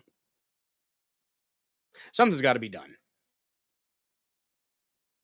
Something has to be done at some point. I'm not sure what the answer is at this point. I am. Insurrection Act and use the FACE Act and prosecute these people and arrest them. But that's the thing. Is that actually going to happen? Probably not. It's probably not going to happen. Hate the evil, not the person. Yes. Hate the sin, not the sinner. Yeah, absolutely. Let's talk about some righteous rage here for a minute. This is just from AI and Brave. We'll read through it kind of, and then, oh, shoot. Okay, I've got my bookmark on my Bible here, so we're good. Oh, dang it. Why do we have an all-seeing eye? Why do we have the eye of horse? Why is the eye of horse in my Bible? Concerning. Just notice this. Why? Need to do a little bit more digging into that symbology, I suppose. But anyways, okay. So let's read through a little bit. I know Ephesians was mentioned. I've got some pulled up on my phone if this is not enough here. Actually, I think Ephesians is mentioned over here. Let's look through some of them. So talking about the righteous rage, righteous anger. There's a difference. There's a difference between man's and then righteous anger. So righteous anger in the Bible refers to a morally justified emotional response to injustice, sin, or actions that violate God's will. It is not inherently sinful and is often modeled after God's own holy wrath, which is perfectly just and directed against evil. God's anger, Scripture portrays God as a righteous judge whose anger is a response to sin and injustice. Psalm 7:11, Romans 1:18. This divine anger is not impulsive or vindictive, but holy and proportionate. And that's why, I haven't said yet that it was time for righteous rage. There have been times where it's like, okay, in this instance, yes. Now, this here, we're I think righteous rage would have been appropriate here. It is appropriate here. So Jesus' example, Jesus demonstrated righteous anger when he drove the money changers from the temple. Matthew 21:12-13, John 22:13 through 17. Motivated by zeal for God's house and a desire to restore true worship. In Mark 3:5, he looked around with anger, grieved at the hardness of the heart of the Pharisees, showing anger coupled with compassion. It's very important. Anger and compassion. And that's what we say. We do pray for we pray for our enemies. We do. Biblical guidance, Ephesians. There we go, Ephesians 4:26 through 27 instructs believers to be angry and do not sin. Warning not to let anger linger. Don't let the sun go down on your anger. That's one of the things that I've gotten better at as I've aged. In my 20s, I would definitely fester. I would let and it was bad. It wasn't good for me. So I kind of learned to like, okay, I could have that flash of anger, that rage for a moment, and then let it go, and then process and move on. Let's see. Heck yeah, D. Bardorf. Good to see you in the chat, man. Good day, all. Glad to have caught the show today. Thanks, Builders. You are very welcome. Thanks for popping in. Thanks for liking, sharing, all those good things. Appreciate your participation here in the Dozer Den. And have a good day. Key markers of righteous anger. It is, let's see. Here we go. So, biblical guidance, Ephesians 4:26 through 27, instructs believers to be angry and do not sin. Warning, do not let it linger. Do not let the sun go down in your anger. To avoid giving the devil a foothold. That right there. That is what I was kind of feeling in my 20s. Guys, in my 20s, I would get very worked up about things and I would let it, I would hang on to it. And that's not healthy. And I realized that at a certain point that it wasn't healthy to hang on to that rage, to hang on to that frustration. Because if you do, well, first of all, you're missing what's going on in your daily life. I was like in my early 20s, I think, when I had that moment where like, okay, this is probably not good. And you can be mad, you can be passionate, and passion is awesome. Passion is great, but don't let it don't let your frustration with what's going on in the world, don't let it consume you completely.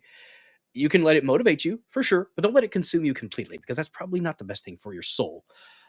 That's why I said don't let it linger, because that lets that to avoid giving the devil a foothold. Yes. May not have gone to church yesterday, but we're getting some scripture in today. Gosh darn it. And I read through the Bible and stuff with my kids on every night, anyways, or at least try to. Excuse me. Really quick, actually, I'm going to check on my reposts here. Let's do a refresh to check and see who has reposted, who has commented, because I do appreciate you guys helping me out as a creator here on Rumble. When you repost on Rumble, those who follow you will see your reposts, and it goes in a repost tab on the Rumble page. So thank you, Minnesota 260 and Laura Blades, for reposting this stream here on Rumble, and I will be interacting with those. Thank you, Recon Tech, for the follow. About an hour ago. Appreciate the heck out of you for following this channel. We are up to 1.17 on the profile, but guys, we're up over 1,230 followers in all, including the channel, which, by the way, follow the Dozer Den channel as well. I need to actually start posting there every now and then, maybe for the daytime streams. If I get to do a daytime stream, I could use the Dozer Den, the channel, because I think when I stream to the channel, it also streams to the user profile as well. I think that's correct. I'm going to try it. Maybe tonight I'll do the Dozer Den channel. But the bad thing about that is I don't have all the, I think if you're subscribed here, you're not subscribed in the Dozer Den channel. I don't like that. I wish it was across all of it. I wish, honestly, I could just combine it. That's what I wish, because I have people that are following that aren't following this, and I don't think they're getting the notifications and not seeing that I'm streaming. So I do hate that. Anyways, I digress. Let me go back over here. Okay, so James 1:20 adds that human anger does not produce the righteousness that God desires, emphasizing that anger must be controlled and not lead to sin. Yes, distinction, guys.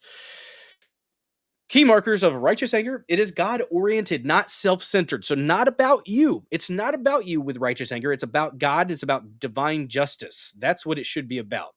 It targets sin and injustice, not personal offense. It is tempered by wisdom and love and leads to constructive action, not bitterness or revenge. Yeah. And these can be muddy waters to navigate, for sure. Pray on it and do the best you can. And that's what I'm doing. I'm praying on this stuff right now, guys, because I don't have the answers. I don't. God does. And I just pray for the day. While righteous anger is biblically possible, it's rare and must be carefully examined. The Bible consistently warns against uncontrolled or self-serving anger, urging believers to respond with humility, forgiveness, and love. Yes, when you can. We might check an article out over here. Let's see. What does the Bible teach about righteous anger? I could read through an article here about righteous anger. St. Paul Center. Sounds Catholic. I am a Catholic. Bad Catholic, but a Catholic. This is from January 23rd. Let's see.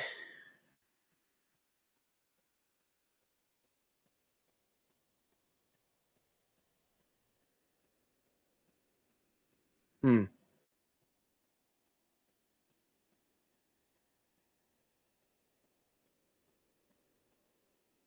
This is a decent little article, I think. Yeah, yeah, from the St. Paul Center. Let's read through this article here. I will go ahead and put this link in the chat if you want to read through it and digest it a little bit more fully than just listening to me read through it and talk about it. Let's see, put that there. There you go, guys. Bam. If you do want to read through it later and, like I said, digest it a little bit more fully, and I might disagree with some of it. Let's dig into it though. A little bit of Bible talk today, guys. A little bit of Bible talk because we need Jesus. We absolutely need Jesus in this world. We need Jesus for these times. I would say sign of the times a little bit, but that's just pray, guys. Just pray. What does the Bible teach about righteous anger? We have a illustration of Christ with the whips getting after those money changers. They deserved it. By Clement Harold. January 23rd, 2025. It's easy to be angry in today's world. Between the dishonesty in our politics, the corruption in our church, and the incendiary effects of social media, many of us find ourselves feeling exasperated and indignant about one thing or another on a weekly or even daily basis. I like the way he's starting out this article. When living in this kind of toxic climate, we often start neglecting the incisive words of Scripture. He who is slow to anger has great understanding, but he who is hasty of temper exalts folly. Proverbs 14:29. It seems there is something to be said for moderating our anger with wisdom. At the same time, perhaps the presence of real evils in our world and our church leaves us wondering what a good kind of anger might look like. Interestingly, the verse from Proverbs doesn't condemn anger outright. It merely warns that we mustn't allow our anger to have mastery over us. Very important. I was just hitting on that earlier. And I'm guilty of that. I'm, even now, in my mid 30s, I'm still guilty at times, and I try to check myself when I do that. With this in mind, let's explore what the Bible has to say about anger in general, and about righteous anger in particular. What the Bible says about anger, guys. There are many different Bible verses about anger. Some of them, such as Colossians 3:8, speak specifically of the sin of anger and warn sharply against it. But now, put them all away: anger, wrath, malice, slander, and foul talk from your mouth. Important though this teaching is, it mustn't be taken as a blanket prohibition against all forms of anger, since the scriptures are clear that God himself exhibits a righteous anger when the situation calls for it. In his letter to the Romans, for example, St. Paul explains that the wrath of God is revealed from heaven against all ungodliness and wickedness of men who by their wickedness suppress the truth. Romans 1:18. This point is echoed throughout the Old Testament, where the anger of God is portrayed as an appropriate response to sin. Deuteronomy, I guess DT is Deuteronomy's 32, 21 through 22, Judges 2:20, Psalms 6:7, Isaiah, book of Isaiah, 5:25. Something which the scriptures make abundantly clear, however, is that the God who shows anger toward sin is also a God of mercy. When God descends in a cloud to meet Moses on the top of Mount Sinai, he reveals himself as a God merciful and gracious, slow to anger, and abounding in steadfast love and faithfulness. Exodus 34:6. This description of God is then repeated again and again throughout the Old Testament. So it's got all those there. This is actually a really good article. I'm gonna have to dig into this a little bit more fully later, maybe. In the New Testament too, there's a recognition of God's slowness to anger that God's slowness to anger is a reflection of his patient and merciful love. Romans 2:4. He's also a God. He is always a God of second chances, always prepared to forgive his creatures and restore them to their former beauty. As such, the God of the Bible typically only manifests his anger as a last resort, when all other means of achieving reconciliation and injustice have failed. One point of great importance across the scriptures is that God's slowness to anger is something which we are called to imitate. As Proverbs explains, he who is slow to anger is better than the mighty, and he who rules his spirit than he who takes a city. Proverbs 16:32. Ecclesiastes puts it another way: be not quick to anger, for anger lodges in the bosom of fools. Ecclesiastes 7:9. Clearly, there is a great virtue in disciplining the emotions and controlling one's temper. This point is emphasized by St. James, who reminds us that an overly hasty anger is an impediment to grace. You must understand this, my beloved. Let everyone be quick to listen, slow to speak, slow to anger, for your anger does not produce God's righteousness. Righteous versus unrighteous anger. So there is a difference. We were talking about that earlier. In his letter to the Ephesians, St. Paul neatly sums up the biblical perspectives on anger. Be angry, but do not sin. Do not let the sun go down on your anger, and do not give opportunity to the devil. Ephesians 4:26 through 27. In other words, there is good anger and there is sinful anger. There are times when anger is appropriate, but we must never allow it to dominate us, because if we do, the devil will use it to his own advantage. 100%. St. Paul's balanced treatment of anger is picked up by the great medieval theologian St. Thomas Aquinas, who discusses his anger in his Summa Theology. Theology. There, Aquinas notes that anger is, strictly speaking, a passion of the soul. And while there are some passions, like envy, what Aquinas terms displeasures at another's good, which are inherently sinful, anger is one of those passions which can be either good or bad, depending on the context. He explains, and thus evil may be found in anger, when, to wit, one is angry, more or less than right reason demands. But if one is angry in accordance with right reason, one's anger is deserving of praise. So there's a distinction there. There is a distinction. For Aquinas, anger that is not moderated by reason is sinful. In fact, it's one of the seven capital vices, because it's something from which many other vices flow. Since anger is usually accompanied by high emotions, and since it tends to dress itself up as being morally righteous, Aquinas warns that it can lead to a variety of other sins, such as imprudence, hatred, and profanity. I do a lot of profanity. I need to work on that.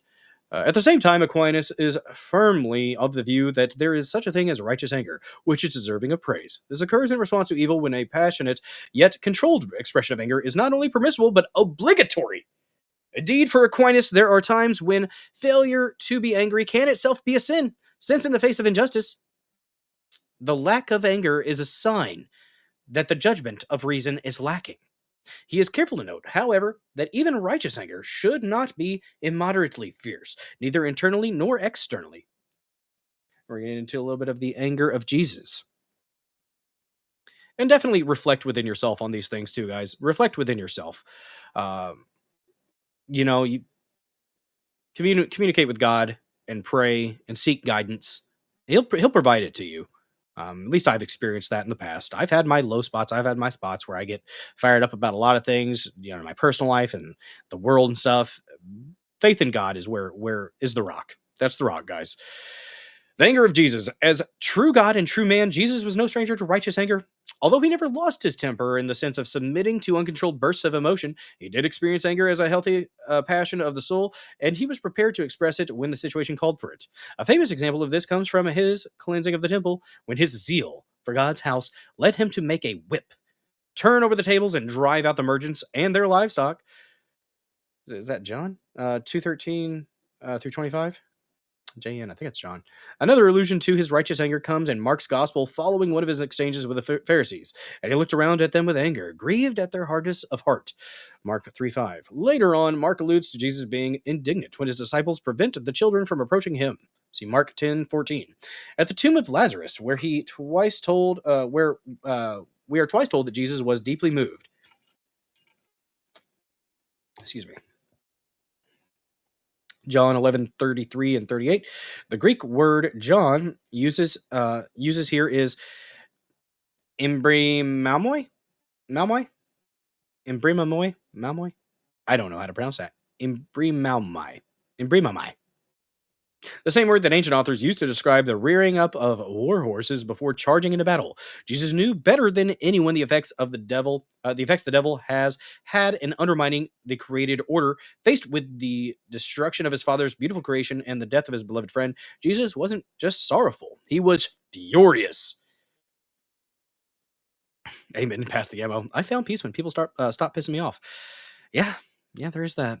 Finally, it's worth remembering that if Jesus provides us a model for righteous anger, he also offers a stern warning against the sin of anger. But I say to you that everyone who is angry with his brother shall be liable to judgment. Is that Matthew 5:22? Here, Jesus expands and intensifies the requirements of the Mosaic law, While those of us living under the new covenant of love have a right and a duty to be angry in the face of evil, we must avoid at all costs those sinful forms of anger which give the devil his opportunity. Let's see. Here's some further reading you can do. Friar Thomas Morrow, Overcoming Sinful Anger, How to Master Your Emotions and Bring Peace to Your Life. I need to probably find that. Phase 1, stop borrowing things from me without asking. Fair. You shouldn't be expected to take people stealing your things. Yep, I'm going to be looking into that one. And then about the author, Clement Harold. Clement Harold earned his master's degree in theology from the University of Notre Dame in 2024 and his bachelor's from Franciscan University of Steubenville in 2021. His writings have appeared in First Things, Church Life Journal, Crisis Magazine, and the Washington Examiner. Well, there we go. That was a good one. That was a good article. I'm glad I found that. Thanks, Clement Harold. Appreciate you, guy. Guys, we need a happy palate cleanser thing. Give me a moment here. I'm gonna find it.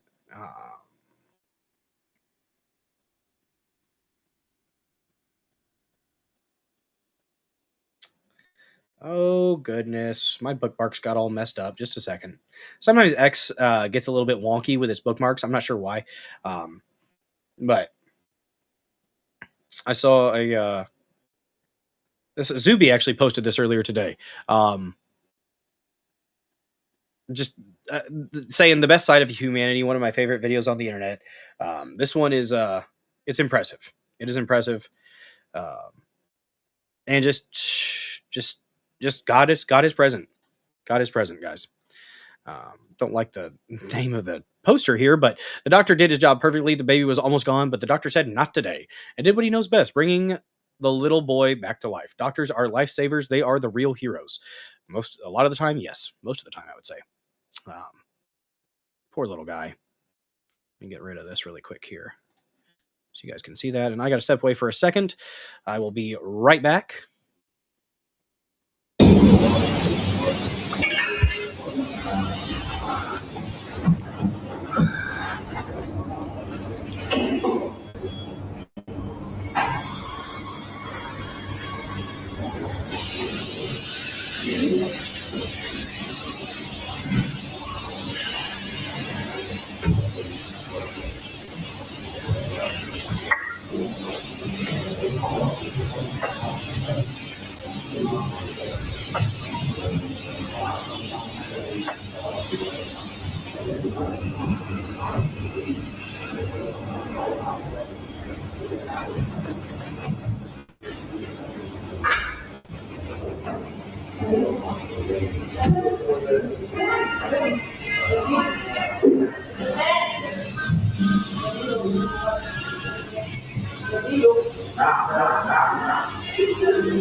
You can watch the little baby go from grayish blue to starting to get some color back when the oxygen gets in. This is just amazing stuff. Amazing stuff. This man is a hero.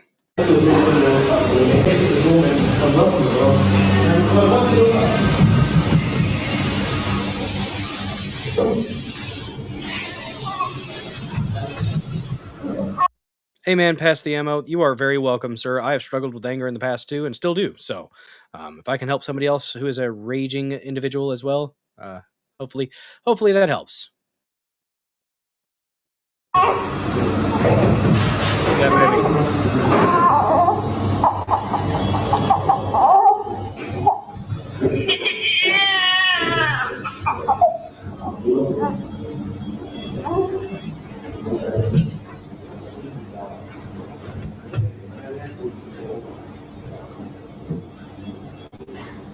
I love the doctor's face once he realizes the baby's okay.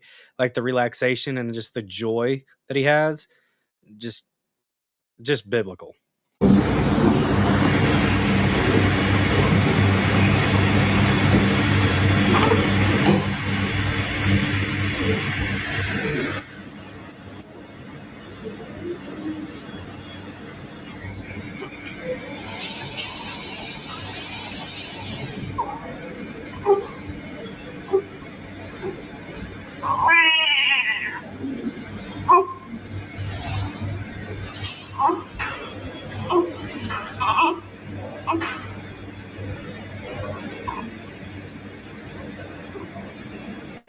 Wake up, little guy.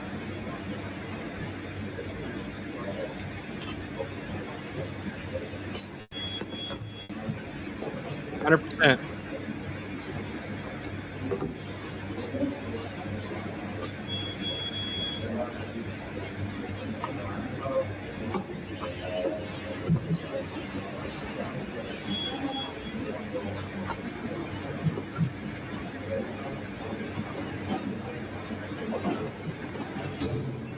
And little baby's eyes.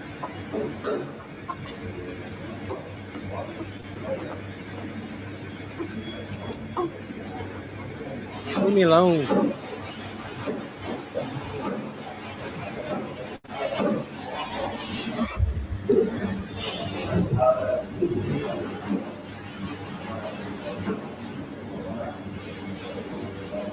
Look how happy he is.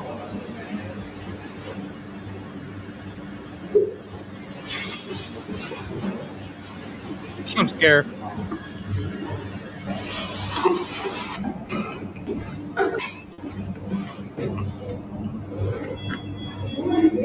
Yeah. Brought that baby back. That baby was almost gone, and he brought him back. It's amazing. It's amazing. God is present, guys. God is present. Even when you feel like he's not, he's there. 100%. Yeah, NS Kelly, I agree. You don't know love. You don't know love until you have a child. Apgar's score is rising by the second. Exactly. That's what it was. He was doing the yeah. He was scoring them out. Just that right there. That's beautiful stuff, guys. Beautiful stuff. That's some white pill energy right there. That's needed. That stuff is needed. That white pill energy. God is great. God is great, y'all. Hope you guys are doing okay. It is a Monday here in the Dozer Den and everywhere else, I assume. Other places, is it past Monday yet? Like Australia? I don't know. But I do appreciate you wherever you may be watching, whenever you may be watching. Thank you for taking time out of your day, evening, afternoon, morning, night. Just appreciate the heck out of you watching this episode of the Dozer Den, whether it be live or after the live stream. If you're watching after the live stream, hi from the past, future person. I hope things are well and at your point in 2026 or beyond. Oh, yes. Let's check a little bit here. I'm going to check the X feed to see if anything dramatic has occurred. Oh, dang. Nick Fuentes is going to be on with Timcast. Huh. Tonight. Apparently tonight. Fascinating. I probably am going to be doing a stream tonight. We'll see. I usually do a 9 o'clock stream. But I guess it kind of depends on what's going on with the family. So oldest Dozer offspring, the eldest Dozer offspring, is going to be back tonight. Might need to spend some time with her. Had some concerning stuff pop up in some messages. You would think you doing the homeschool thing, and doing they have K-12, right? They have messages. You would think that they would be keeping an eye on those things a little bit more closely. Apparently not. And thankfully, we read through some of the things and caught something pretty early and pretty quick. And been doing a lot of praying. I think we're probably going to go ahead and send my oldest, get her back into public school, because we do have a homeschool group that we interact with on a regular basis. She's got friends that she interacts with, but she is a social butterfly and feeds off of interaction with people. And she's missing out on that. And I think she's honestly getting kind of bored at home because she can knock out her schoolwork in half a day and she's done. And then she's like, what, just going to her room and chilling? Like we haven't really. That's one of the good things about public school is they have a lot of resources to keep the kids stimulated intellectually.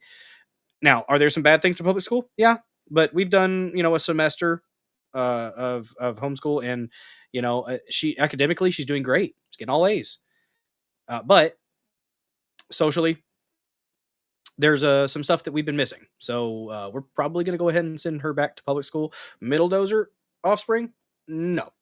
She next year when she can go to a different, building, sure. But good Lord, generals. General Samuel Fields. Oh, good Lord. I have to ask the question I feel is required. Did you play football in Arlen? No, but NS Kelly, I did get that nickname when I was a freshman in high school. Before my freshman year actually started, it was a summer camp, summer football camp, and I guess practice when we were doing 2 days. I'm 5'6". I was probably 5'5" at the time. I grew up. I got a little bit taller, when I was like 15 or 16. But I was driving somebody and I was chopping my feet and just freaking in someone's gut. Now I'm short, so I get up in that gut and I'm driving. And one of the upperclassmen, well, he was a grade ahead of me. He was chilling with the coach on the side. And he was watching. He kind of giggled. He goes, "He's a little bulldozer. He's a bulldozer, coach." And Coach May, he said, "That right there, that's your name, bulldozer, the bulldozer." And like it stuck. It stuck ever since then. I still see people, from hometown, and they call me Dozer, call me Bill Dozer. I had it on my license plates for the longest. I still have those license plates in my garage somewhere. I need to put them up on the wall behind me. That'd be a cool idea, wouldn't it? But no, that inspired by that. But you'll take that answer as a yes. Fair enough. But yeah, yep. Still get called Dozer when people see me. And I mean, I usually put the name to good use. So, oh wow, they're doing $5,000 donations for an IRL stream happening now on the Lone Wolf fan club. His first ever Rumble stream. Well, that's cool. And I'm glad for anybody that is getting some of those donations, those crypto donations from the high rollers like Pavlovsky. I'm really glad for those individuals. If it happens, here, it happens here. If not, that's okay. I'm doing this because I enjoy it. I'm doing it because I hope that I'm providing information, entertainment, infotainment, some may say, to the Dozer Den. And if I can help make a crap sandwich just a little bit more palatable, guys, I feel like I'm doing something important. So, if we end up seeing some crypto with those tips popping in, that's cool. If not, that's okay too. Um, let's check this. And genuinely, I am very happy for those that are getting those. I am not going to be some petty individual who's going to be mad about and rant and rave about, "Oh, well, what about me? What about me?" No, I'm just genuinely happy for people. Like I'm. It's why can't we just be happy for people? If someone got something good happen to somebody, cheer. Say good, say awesome. I'm glad. I'm glad for people that when good things come their way. I don't know. Maybe that's just me.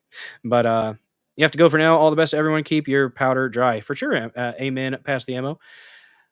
And if we have any creators that are in the chat and you want to throw your link out there in the chat, I am not mad about that. Don't spam, but if you want to just put your link out there in the chat and say maybe what your schedule is, you are more than welcome to do so.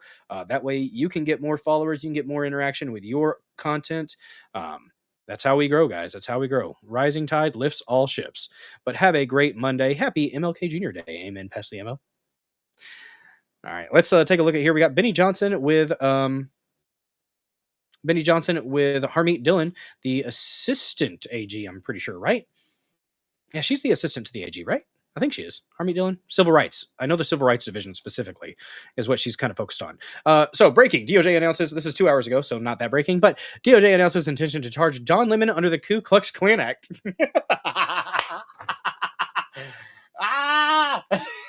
Okay. That's funny. That's funny. The KKK Act makes it illegal to threaten, hurt, intimidate people to prevent them from exercising their God-given rights. Harmeet Dillon, the Klan Act, they're going to use the Klan Act, not the Face Act. Oh, they could use the Face Act. Why do you got to use the Klan Act? The Klan Act is one of the most important federal civil rights statutes. It's a law that makes it illegal to terrorize and violate the civil rights of citizens. Whenever people conspire the Klan Act can be used. Everyone in the protest community needs to know that the fullest force of the federal government is going to come down and prevent this from happening and put people away for a long time. This tickles me. This is hilarious. How embarrassing. How embarrassing. But, you have to have shame to be embarrassed. And I don't know if Don Lemon does. Might get rid of my face here for a minute so you can see, well, she's kind of peeking over my picture there. Eventually, I think Rumble is going to make it to where you can move your picture around as a creator. I know in the clips they're doing that. So that is really, really cool. And I hope that they're able to incorporate that into a Rumble canvas. So, yeah, it's going to make him mad. We will pursue charges in this case. I see various crimes that have occurred. Exactly what they are, I'm not going to flag, but the FACE Act has been mentioned as one of the predicates there. In other cases, the Biden DOJ used the Klan Act conspiracy charges tacked on to the FACE Act in the case of protests outside abortion clinics to bring much longer. Okay, so they're going to couple it. They're going to use the last administration's kind of example and move forward. I'm fine with this. Longer sentences. So there are a number of tools available to us. Who funded this? What else? What other crimes may have occurred? Yep. Was there a use of the wires or the mails in preparing for this event? Did anyone cross state lines to do? Cross state lines. In this instance, it's applicable. This. All of those are potential predicates for additional federal charges. I've just pulled up the Klan Act because this is the first time that I've heard this mentioned. This is an act that was passed in 1871, correction there, to combat the Ku Klux Klan and protect African Americans' voting rights, especially the Enforcement Act, which is known as the Force Act. So here's some of the information on screen. Would you mind breaking down for us, because we have just read the FACE Act and how this is an affinity to the FACE Act. And as Kelly, the great Christian and known sodomite Don Lemon was just going to church and expressing his religion with grand expression. Yeah, exactly. Not quite. An obvious and egregious demonstrable violation of the FACE Act because they were entering a place of worship, harassing and threatening. Yes. We just played a video of a bearded man who was threatening to a scraggly beard at that. Get it a little bit more full. Trim it a little bit. Be kempt. Attack the Christians that were worshiping there, so it seems like an obvious FACE Act violation. But the Klan Act here, it is on screen. First time I've heard it mentioned. Can you unpack this for us, Harmeet? Yeah, the Klan Act is one of the most important federal civil rights statutes, and it goes back to the time when President Lincoln emancipated the slaves, and yet the southern states, Dixiecrats mainly, were refusing to give them equal rights. And in fact, that you had sheriffs and you had law enforcement harassing the newly freed slaves. So the Klan Act is a law that makes it illegal to terrorize citizens, to violate their civil rights, to get together and conspire to violate the civil rights. It is often used against law enforcement, but is now used against others as well. So whenever anyone conspires to violate the protected civil rights of American citizens, the Klan Act can be used to bring a conspiracy charge.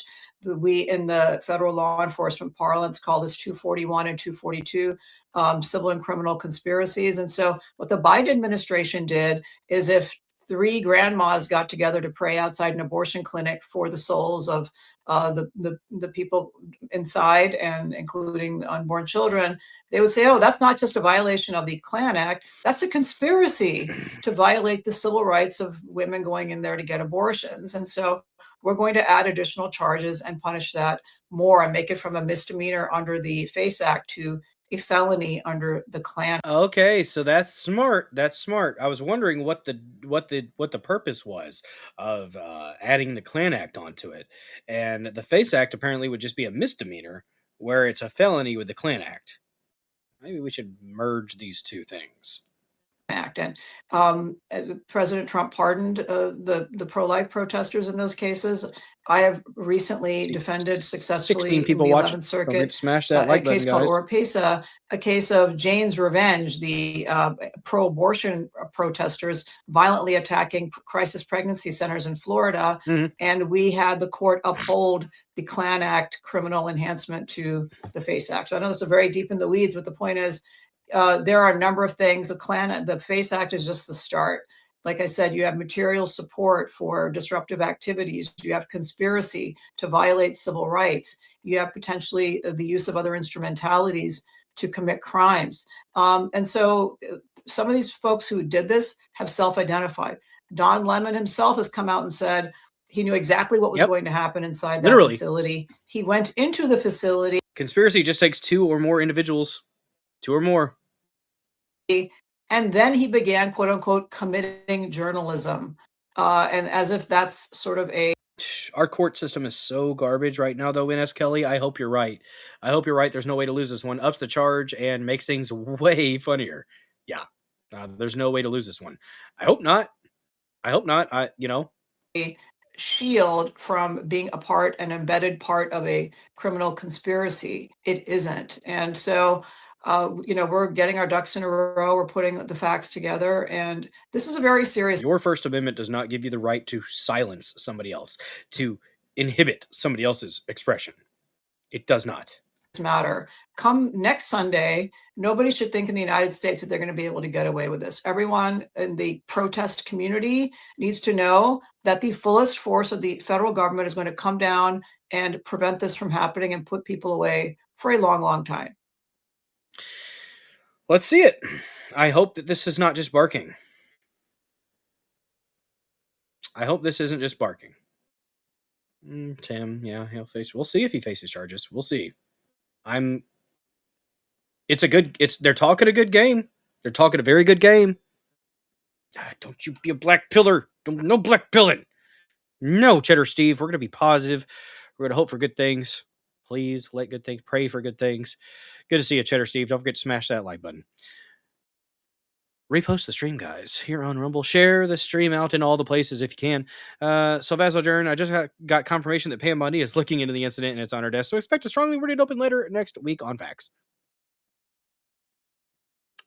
Gosh, you guys might be right. I don't know. I'm gonna put positive energy out there, guys. I'm gonna pray on it. I'm gonna will it. We're gonna put that positive energy out there and beget positive. Positive begets positive, right? All right. Better nip it in the bud. This needs to be arrested so they don't get brave and bring guns next time. That's right. That's right. That's what it's about. Cheddar Steve, absolute Chad in the chat, gifting 1 subscription to this channel. And who was it? NS Kelly was the lucky recipient of that donation. Thank you very much for that donation. That was the first one. That's the earliest donation I think we've ever had on the stream. Of course, this is one of the earliest streams I think I've ever done. So thank you to Cheddar Steve for donating. And now NS Kelly, here in a few minutes, or if you refresh, I think, and then come back in, you'll have access to a plethora of wondrous, stupendous, fantabulous emotes. And you'll have access to the premium content that I put on this channel. And you will also be able to watch things ad-free on this channel. But I see you are a premium subscriber, so you don't have to worry about those things anyways. But you do get that good stuff. Cheddar C, smash that like button like Don Lemon smashing Black Chinese back in the hotel after a Baptist church invasion. Oh my goodness gracious. Oh my goodness gracious. What's up, Harry Toe? Good to see ya. With a slap of that peach. A subscription gifted, showering the chat with his love for Cheddar Steve. Not gonna lie, makes me want to play my favorite clip. C. Jews in space.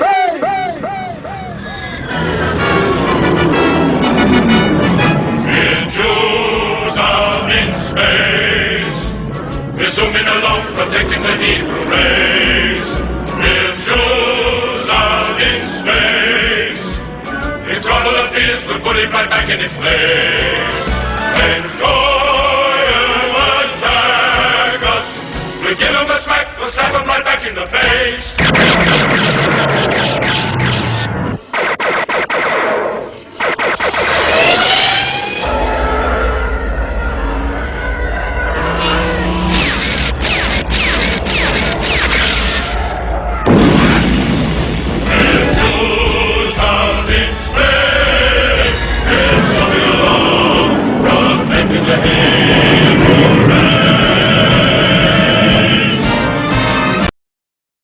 Huzzah! Thank you for that donation, Cheddar Steve. All right, guys. I have been... The sound effects are funny. Mel Brooks is great, guys. Mel Brooks is awesome. If you haven't watched some old Mel Brooks shows, you definitely should. Pray for the country. Pray for things to chill out. Pray for accountability. That's what I'm looking at. Praying for accountability. That's what I would like to see. Trump, you can do it. You can make it happen. Let's see it. Fix his hat here. Knocked it off earlier. I was a little bit aggressive. There we go. That's a little bit better. A little bit better. Lower blades. Getting it. He's getting it. It's very dark. Very dark. Very small. I need to get the alien. Guys. I still haven't done that yet. I'm probably going to do that today. We'll see. But anyways.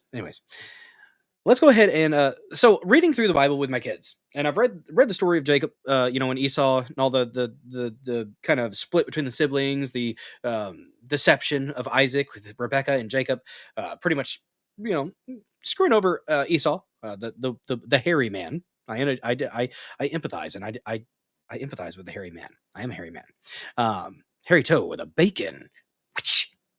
Slap of that peach and bacon. Yes, indeed. Yes, indeed. But I figured, you know what? I got my Bible here.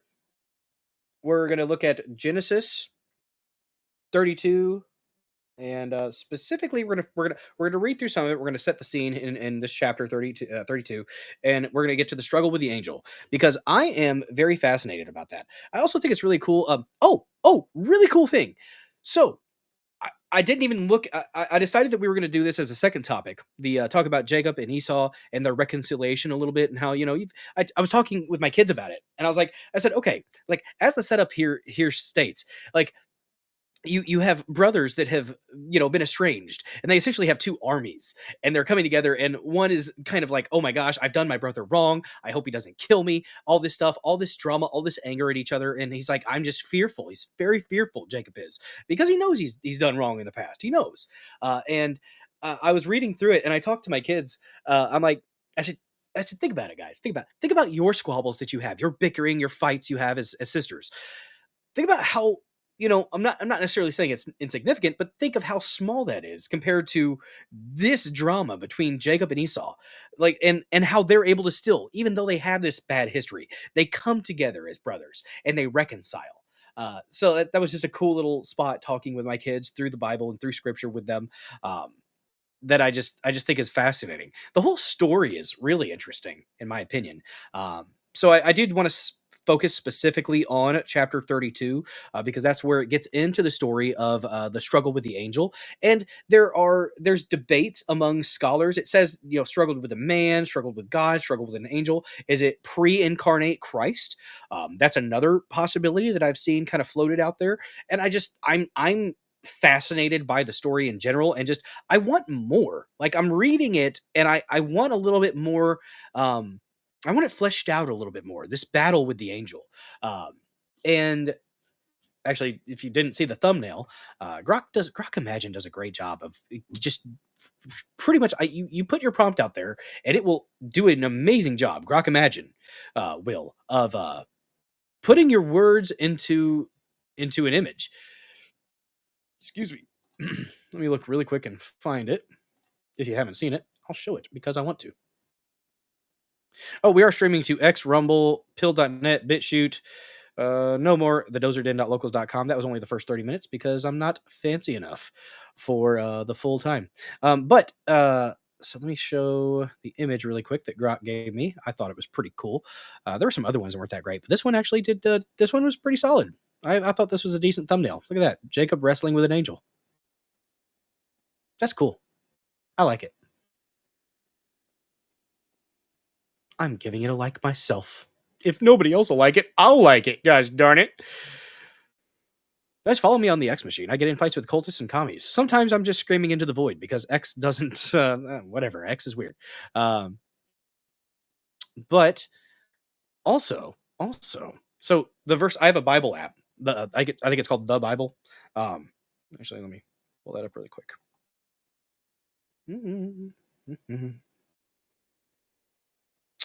Yeah, Holy Bible, the Holy Bible app. And it was cool because I decided this is what we were going to talk about as the second topic for the show. And then I looked, and the verse of the day, how wonderful and pleasant it is when brothers live together in harmony. Psalms 133:1. I'm just like, what? This is great. This is just serendipitous. That's the topic that, you know, I was going to talk about Jacob and Esau coming together and reconciling, and that is the verse of the day. Is you know, yeah, how wonderful and pleasant it is when brothers live together in harmony. It's great. It's just cool. Just cool. I thought that was somewhat serendipitous. But let's go ahead and let's do a little bit of reading. I'm just going to read from the Bible here. I've got my Bible that I got after confirmation, New American Bible, St. Joseph edition, illustrated. I'm not sure what the Eye of Horus is doing in there. That's kind of weird. Why is the Eye of Horus in my Bible? Anybody know why? I'm ignorant. I don't know. I've only heard bad things about that. Maybe there's good that I don't know about.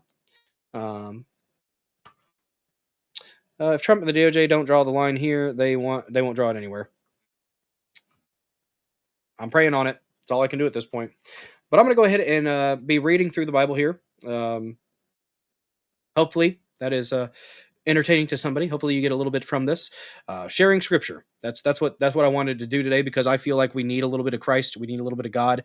We need religion. We need Christianity, and we need it to be strong and steadfast. And this is my way. I just felt like this was the right thing to do. So we're going to read a little bit. We're in Genesis 32, chapter 32. Early the next morning, Laban kissed his grandchildren and his daughters goodbye. Then he set out on his journey back home, while Jacob continued on his own way. Then God's messengers encountered Jacob.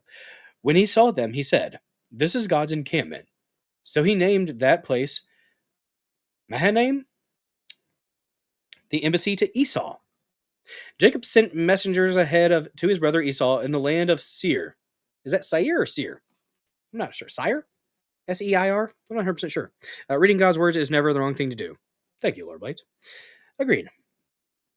To the Seir, the country of Edom, with this message: Thus shall you say to my lord Esau, your servant Jacob speaks as follows: I have been staying with Laban, and have been detained there until now. I own cattle, asses, and sheep, which is donkeys and sheep, as well as male and female servants.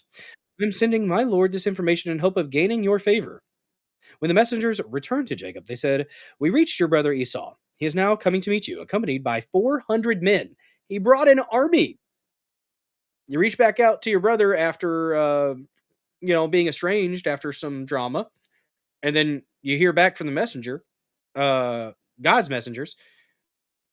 He's bringing 400 men. Oh no. Jacob was very much frightened. In his anxiety, he divided the people who were with him, as well as his flocks, herds, and camels, into two camps. If Esau should attack and overwhelm one camp, he reasoned, the remaining camp may still survive. Then he prayed, O God of my father Abraham and God of my father Isaac, you told me, O Lord, go back to the land of your birth, and I will be good to you. I am unworthy of all the acts of kindness that you have loyally performed for your servant, although I crossed the Jordan here with nothing but my staff. I have now grown into two companies. Save me, I pray, from the hand of my brother Esau. Otherwise, I fear that when he comes, he will strike me down and slay the mothers and children. You yourself said, I will be very good to you, and I will make your descendants like the sands of the sea, which are too numerous to count. After passing the night there, Jacob selected from what he had with him the following presents for his brother Esau: 200 she-goats, 20 he-goats, 200 ewes, and 20 rams, 30 milch camels and their young, 40 cows and 10 bulls, 20 she-asses and 10 he-asses. He's trying to curry favor with his brother because he doesn't want his brother to kill him. After all the drama and after kind of stealing his father's blessings and stuff like that with the the goats fur on him, he might be mad. He might be kind of saltier than the stew that was prepared. I don't know. So it's understandable that he would be a little bit worried. President always help. Let's see. Sylvester during Trump is playing. Yeah. Presidents always help. Sure. Like, please don't hurt me. So after he put these animals in charge of his servants in separate droves, and he told the servants, "Go on ahead of me, but keep a space between one drove and the next." To the servant in the lead, he gave this instruction: "When my brother Esau meets you, he may ask you, whose man are you? Where are you going? To whom do these animals ahead of you belong?" Then you shall answer, "They belong to your brother Jacob, but they have been sent as a gift to my lord Esau. And Jacob himself is right behind us." He gave similar instructions to the second servant and the third, and to all the others who followed behind the droves, namely, "Thus and thus shall you say to Esau when you reach him.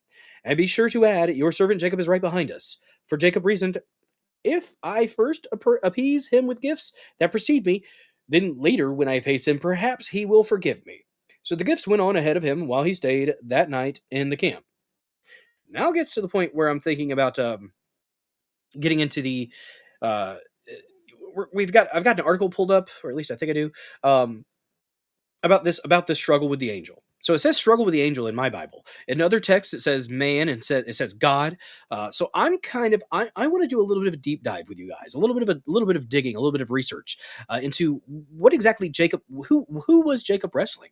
Was it God? Was it an angel? Was it pre-incarnate Christ? I'm not 100% sure. I have questions. I want answers. I'm gonna have to reach out to one of my former priests, possibly, because he actually is really cool and has responded to my texts, even though he hasn't been my priest in like 5 or 6 years. He still responded, and I really appreciate that. And as Kelly says, my brother is a natural born leader. I'm a natural rebel. He could come up with 400. I could probably muster 5. There you go, NS Kelly. There you go. Okay. Speaking of brother, my brother, well, Jacob.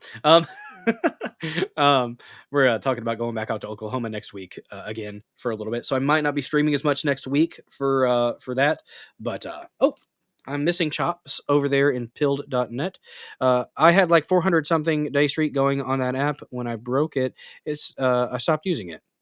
I get my morning notifications of the verse of the day. I think it's a good app. I like it. And it's got a little bit of different versions of the scripture, but geometrically Jacob wrestled with an acute angel. Geometrically an acute angle. Dang it, Sartorius. It took me a sec. Geometrically, Jacob wrestled with an acute angle. That's good. Did I misspell angel somewhere? It's possible. That's clever. It's clever, Sartorius. Witty indeed. So struggle with the angel. In the course of that night, however, Jacob arose, took his 2 wives. This is hard to talk about with kids. When you're reading to a 10-year-old and an 8-year-old the Old Testament, and you'd be like, back in that time, they kind of were a little bit more lax with things like that. We don't do that. That's not acceptable. You don't take more than 1 wife. Not allowed. Not okay. Jacob arose, took his 2 wives with the 2 maidservants and his 11 children, and crossed the ford of the Jabbok. After he had taken them across the stream and had brought over all his possessions, Jacob was left there alone. So he got everybody out. Then some man, and we have an asterisk to look down here in a minute, some man wrestled with him until the break of dawn. When the man saw that he could not prevail over him, he struck Jacob's hips at its socket, so that the hip socket was wrenched as they wrestled. Ooh, he knocked his hip out of socket. What a dirty move. The man then said, "Let me go, for it is daybreak." But Jacob said, "I will not let you go until you bless me." "What is your name?" the man asked. He answered, "Jacob." Then the man said, "You shall no longer be spoken of as Jacob, but as Israel, because you have contended with divine and human beings, and have prevailed." Jacob then asked him, "Do tell me your name, please." He answered, "Why should you want to know my name?" With that, he bade him farewell. Jacob named the place Peniel, because I have seen God face to face, he said, yet my life has been spared. At sunrise, as he left Peniel, Jacob limped along because of his hip. That is why to this day the Israelites do not eat the sciatic muscle that is on the hip socket. Inasmuch as Jacob's hip socket was struck at the sciatic muscle. Well, I did not know that. I've learned a little bit about the Jews. That implies that there were rules if he popped the hip at the end.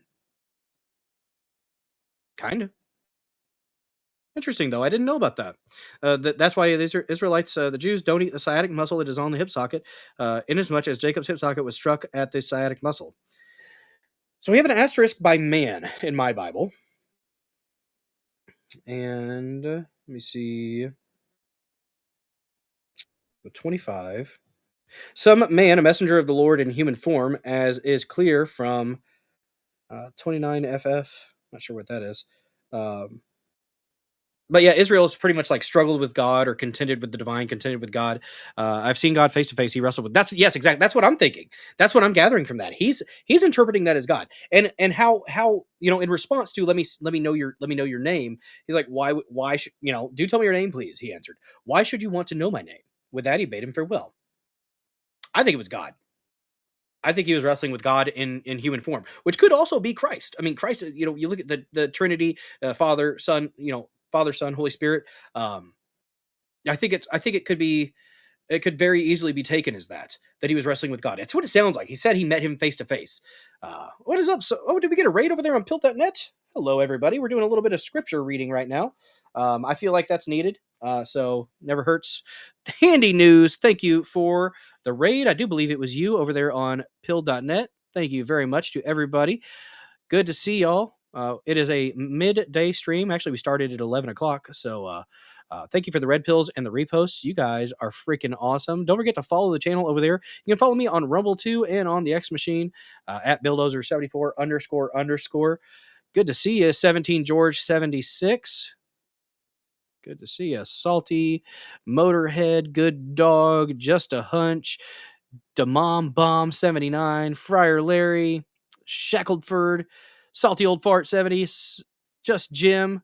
Hello, everybody. Mr. So, Flying Bulldogs, all these people. Hello to each and every one of you all. I appreciate you joining this episode of The Dozer Den. If you didn't know, I stream Monday, Tuesday, Thursday, and Saturday at 9 p.m. Central. Monday, Tuesday, Thursday, 3 to 4 news topics with palate cleanser sprinkled about. Saturday streams, it's a hangout stream, a decompressed stream, a chill stream for all the amazing killdozers here in The Dozer Den. And we take music video requests for the Dozer Den DJ Hour. I don't really feel like saying the other part right now. Maybe tonight. Tonight we will. But we have a good time. We do have a good time. So his name was changed to Israel, which means wrestle with God. Yes, yes. Struggles with the divine, struggles with God. Yes. It's interesting. It's interesting. There is debate, though. There is debate because you go over interpretations from this Bible, this text, that version, this version. You can go all the way back. My somebody that I kind of look at as a mentor said that he went all the way back to the Greek. He learned to read Greek so that he could look at the like one of the oldest texts, biblical texts, and I used to fight a couple rounds. Will make you drop from exhaustion fighting all night. He was a bad. Oh yeah, Jacob was hardcore. Jacob was a beast of a man to be able to do that. I wonder how hardcore Esau was, because Esau was the wild, the wildlife guy. He was the one getting out in nature. The wild man he was referred to as. I've got a question. Gotquestions.org is a great place for more info on biblical questions. Well, thank you. Thank you for that resource, Lord Blades. I appreciate that. I'm going to screenshot that so that I can check that out later. Just a moment. Thank you guys for the support over there on Build. Appreciate the heck out of y'all. I will be checking that out. Questions.org. Very nice. We might actually be looking into that a little bit today. Actually, yeah. You know what? I'm going to do that. Questions.org. I wish it would, because I got questions, y'all.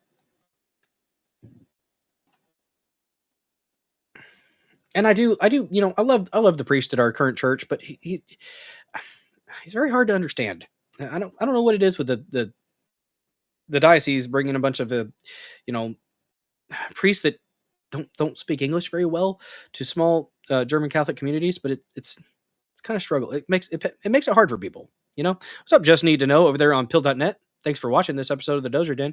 We first, you guys have missed. Well, I guess we're at 2 hours. My goodness. I don't usually stream at this time, but I am off today. Happy MLK Jr. Day, I suppose. And I figured with the stuff that went on with the church yesterday with Don Lemon, they're going to be using the FACE Act and the KKK Act, which is hilarious. Hilarious. It's beautifully ironic that they're going to use the Klan Act against Lemon and hopefully the others individuals. Because here's the thing. If you just focus on Don Lemon, you're making him a martyr. Don't just focus on him. Expand that out to the individual that organized it. Absolutely have to do that. Bible Hub is great for seeing all versions of each verse. Yes, and I have the Holy Bible app, and it has many different verses. It was kind of interesting, and I was just talking about this earlier, guys. For those who just popped in, I was talking about how crazy it was that the verse of the day, because I decided that we were going to talk about the story of Jacob and Esau, talk about specifically focus on the struggle with the angel, and kind of dive into that a little bit more in depth. And my Holy Bible, the verse was, how wonderful and pleasant it is when brothers live together in harmony. I just thought that was amazing, serendipitous that's the verse of the day. So that was just really cool, really cool. Well, thank you so much, Just a Hunch, for the follow over there on Pilled. I appreciate you. See ya, Lore Blade. Sadly, I must go. Tasks to attend to. God bless you all. God bless you as well. Thank you for hanging out here in the Dozer Den and hanging out and participating in this discussion. I really appreciate you. Thanks for the red pill, 17 George 76. I do appreciate the support over there on Pilled. It'd be nice if we got a raid here on Rumble. That'd be kind of cool. There's supposed to be a bunch of raids going on right now. Guess not for little old me. Oh well. Oh well. Don't forget to repost the stream, share the stream out, all those good things. Let's check on the reposts and the comments because I do like to shout those out as they occur on Rumble, or at least whenever I do a refresh every now and then. Thanks, Salvazo Jern, for the repost. I reposted it. Kenedon, thank you for following the channel, The Dozer Den. I appreciate that. I do have a channel, The Dozer Den. I don't stream from it very often because I think the way it works is subscriptions there over here don't translate over to the channel. I feel like that should change. I think if they're subscribing, that should be across the board. And the emotes aren't the same either, so I would have to tweak those a little bit to make them a little bit more similar. I kind of wish I could just combine my user profile, which is what I'm streaming from right now, and the channel into one thing. That's what I kind of want to do. I don't think they can do that, but regardless. But thank you for following that channel as well, because when I do stream from there, which I do every now and then, it's only like 2 or 3 times that I've done so. I'm going to start being more purposeful with that, so that the people that did follow, and I'll make sure to say, hey, follow Bulldozer74. That's the main account. That's the one with the 1,170 something followers. In all, we've got a little over 1,200. So thank you guys for your support in whatever way you were able to support the channel. Even if it's just, likes, comments, interacting in the chat, commenting. That helps. So thank you for your support in whatever way you're able to do so. And if you're able to subscribe either on Pilled or here on Rumble or the dozerden.locals.com, or if you're able to donate monetarily through Rumble Rants, gifted subs, or donations over there on Pilled, all kinds of different versions of that. But that does help. Love where your head's at. Well, thank you. I appreciate that. Appreciate that. Let's go ahead and let's look into... I have a question. I got questions. Gotquestions.org. Who did Jacob wrestle with? Let's ask it.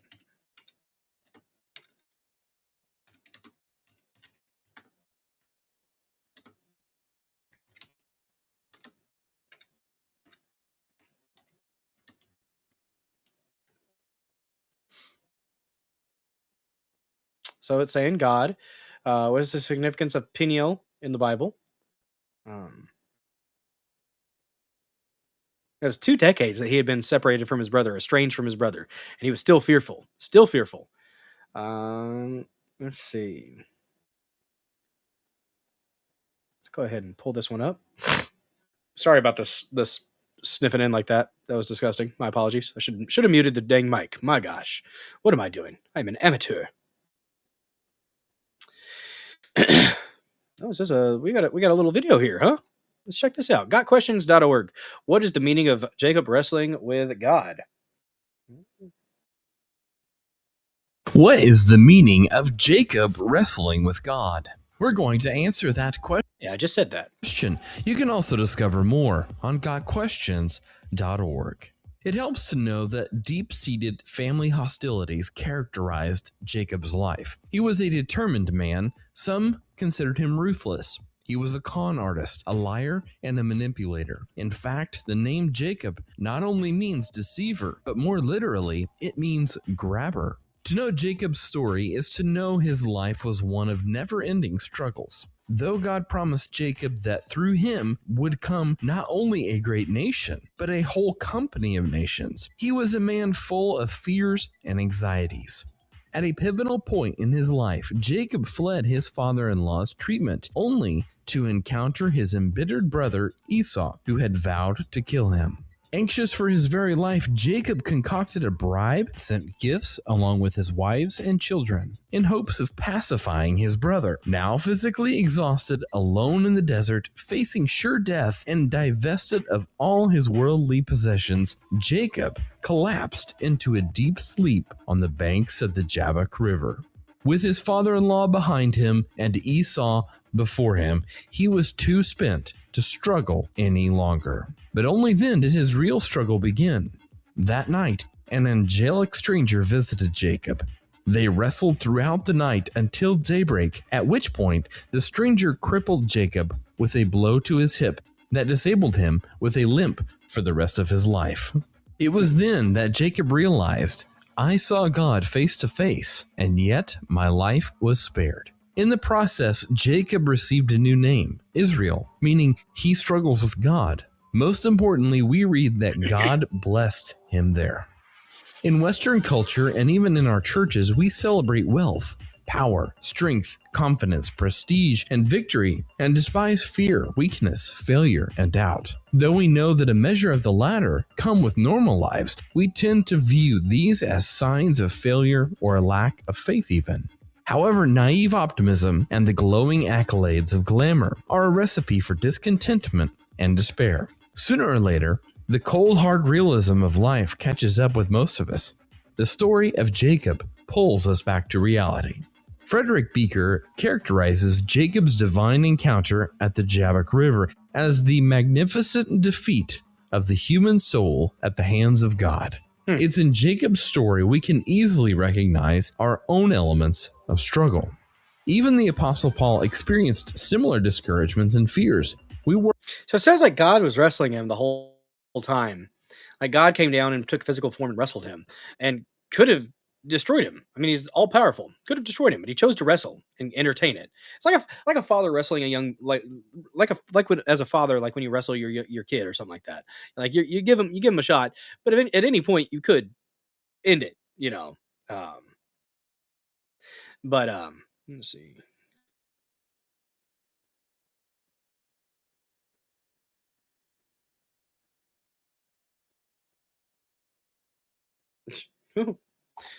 Lady Dozer had to call in. Somebody was all over the road driving, and it had, "Hey, how's my driving? Call this number." She called the number. She's like, "I had to be a Karen and call on somebody." Well, he's a risk, and apparently he's the only guy on the road, and the person knows who it is. Somebody, you've got the company car. Don't be texting and driving it. Don't be all over the road. Don't be that guy. You're a hazard to others. I'm absolutely fine with Karening on that. We're harassed at every turn, conflicts on the outside, fears within. But in truth, God does not want to leave us with our trials, our fears, our battles in life. In our conflicts, God proffers us corresponding divine gifts.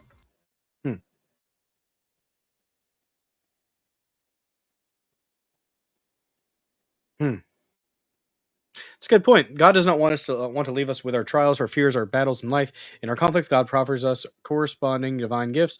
Through Him, we receive the power of conversion, the gift of surrender, freedom, endurance, and courage. Through Him, we receive the power of conversion, the gift of surrender, freedom, endurance, and courage.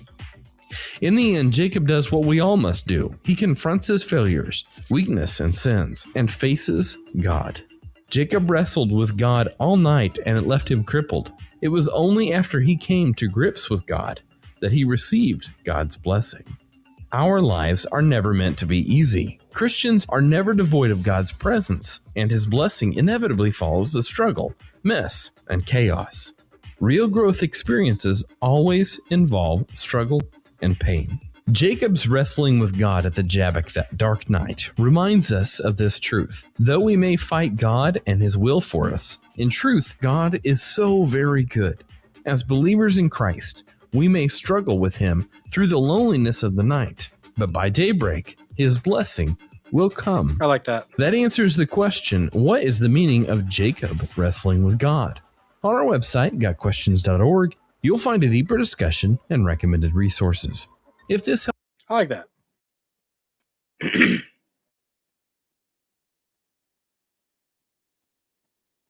We already kind of read through this.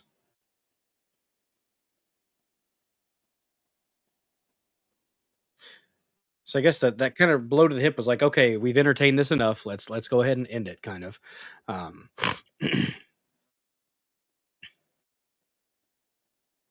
Okay, and that's pretty much just they just had some AI probably reading that out, or somebody, I don't know. But yeah, that was good. Thank you, Laura Blades, for that resource. I will be using that in the future. Gotquestions.org. I have screenshotted that, and we'll be using it. Let's see. I did have... I thought I did. Where'd it go? Where did it go? Where did it go? Let me check on...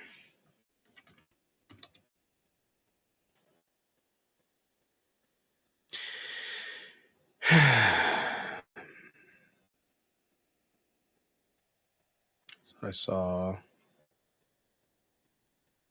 Here we go.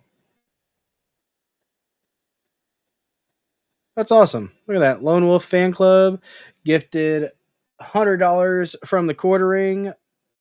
A giant amount from Chris. 500s, 500s. That's awesome. Good for him. Guys, follow Lone Wolf Fan Club. That's amazing. Good stuff. So what happens on... 1,000 there. Glad for him.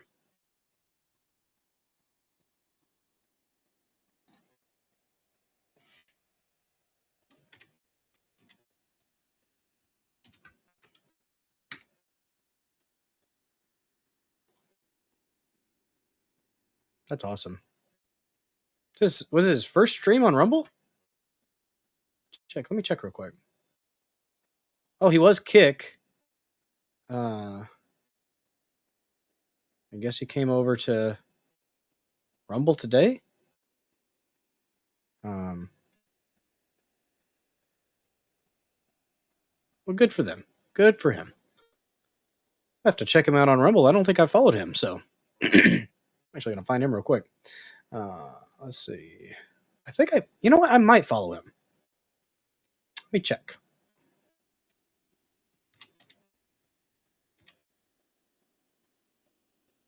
Got the Lone Wolf Fan Club.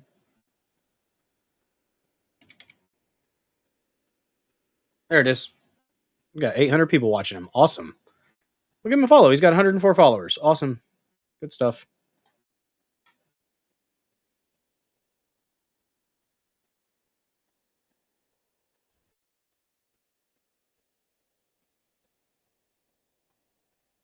First Rumble Daily Adventure. Cool.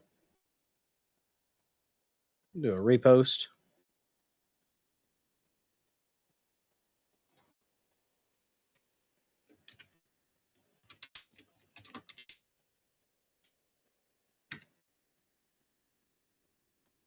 Welcome to Rumble.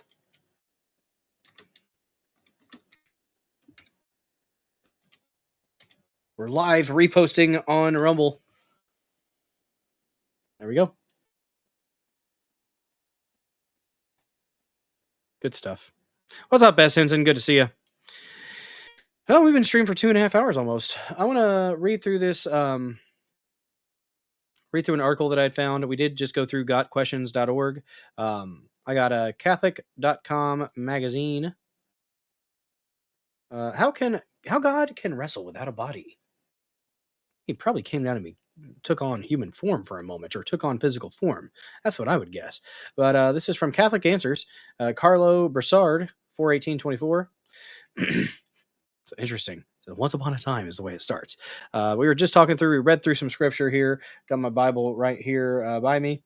Talked through Jacob wrestling God. And there are some squabbles between scholars about whether it was God, whether it was an angel. It refers to him as a man, but he says, I met God face to face and I was spared. So I think it's pretty evident, Jacob interprets it as he wrestled God. So this is by that Carlo Broussard. Once upon a time, there was a Twitter thread of atheists and theists going back and forth that gained a bit of attention. An atheist asked, "Dear theist, what is the mass of God?" A priest responded, "What is the circumference of red?" A cool response. To put it another way, to demand measurements of God's physical qualities is, in the words of the priest, asking about a property of something that doesn't possess that property, so abstract rather than concrete. Seeing a gotcha moment in his grasp, another atheist retorted, "Then how did God wrestle with Jacob if he has no physical body?" So we just read through that. The priest left the conversation with, "I'm sure the creator can figure out a temporary thing." Yes, that's what I figure. Genesis 32:24 tells us about a man, quote unquote, who wrestled with Jacob all night, but verse 28 seems to identify the man as God. Then the man tells Jacob that his new name will be Israel because Jacob had striven with God. Jacob seems to believe he wrestled with God, for he says, I have seen God face to face. So how does Jacob wrestle with God if God is immaterial? And this gotcha moment, is this a gotcha moment for the atheist? No, it's not. There are several ways that we could respond to this challenge. One possible response is that of the priest. I'm sure the creator can figure out a temporary thing. God is omnipotent, which means he can do anything that doesn't involve a logical contradiction. Manifesting himself in a material form does not involve a logical contradiction. Therefore, it could be that God temporarily manifested himself as a man and wrestled with Jacob. I'd agree with that. Yeah. I think that's reasonable.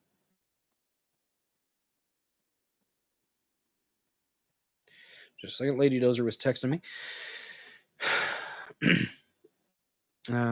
This is not out of bounds for his omnipotence, nor would it contradict the claim that God is immaterial. In order for there to be a contradiction, God taking a human form would have to logically entail that claim that God in his divine nature is both immaterial and material at the same time and in the same respect. But God temporarily creating a physical body that he takes on to wrestle with Jacob doesn't entail that God's divine nature is both immaterial and material at the same time and in the same respect. The temporary material form that God creates and uses to manifest himself is entirely on the side of creation and has no bearing on God's divine essence, which is immaterial. God's divine nature is infinite being, and the body he creates and takes on is finite being.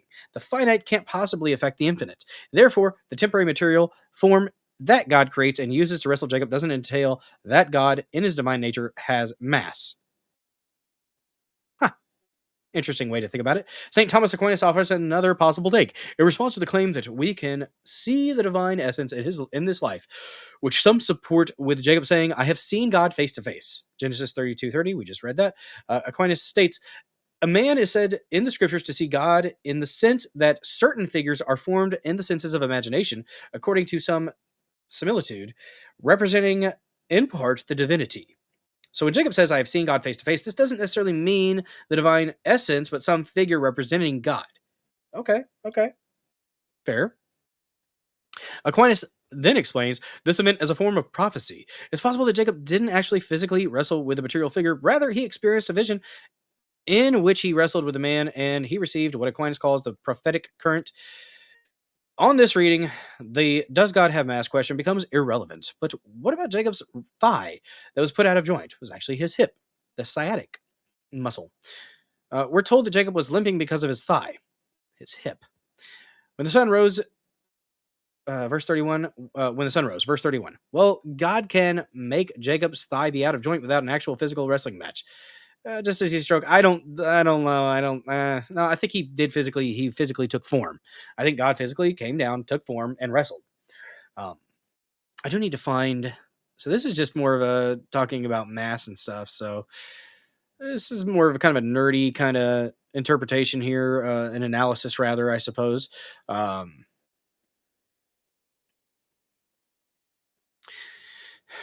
So the man was not God, but an angel. So another response that makes the does God have mass question irrelevant is saying that it's not God. So, but an angel, a created intelligent being that's pure spirit. Aquinas is sympathetic to this reading. For support, some appeal to Hosea 12:4, which reads, he, Jacob, strove with the angel and prevailed. He wept and sought his favor. If he's saying that he wrestled God, I would say he wrestled God. It's not uncommon for the Bible to speak of an action as being performed by someone, even though the action was really performed by a representative. Okay, it's fair. And I guess you could get into the waters of it, deep into the water by going into the Greek, like the first writings to get the official, like this is what it says. But even then, you know, are we interpreting it the correct way? And that's where faith comes in, guys. That's where faith comes in. Moses tells the Israelites that he received commandments from God. God spoke all these words, saying, yet Paul says in Galatians 3:19 that the law was ordained by angels through an intermediary, the intermediary being Moses. Stephen addresses the Jewish council as you who received the law as delivered by angels. The same idea is found in Hebrews 2:2 and in Josephus's Antiquities 15 and 136. The same principle is found elsewhere in the Bible too. Stephen says Moses built the tabernacle in the wilderness, but Moses didn't actually build this with his own hands. Other Israelites did. Similarly, Stephen says just a few verses later in the same chapter, verse 47, that Solomon built the temple, knowing that Solomon didn't actually build it himself. that the Bible speaks of his of actions being performed by someone, even though those actions were really performed by a representative, provides a possible explanation as to why the author of Genesis describes the angel as does the actions of God. What the angel does as the actions of God. Here we go. Here's the one that I kind of was really interested in. This is the one that I'm really has me kind of kicking around in my head, because even if it's just to say it's pre-incarnate Christ does not negate the fact that he wrestled with God, because the Trinity, Father, Son, Holy Spirit, it's all God. Different kind of, I wouldn't. Just a second here.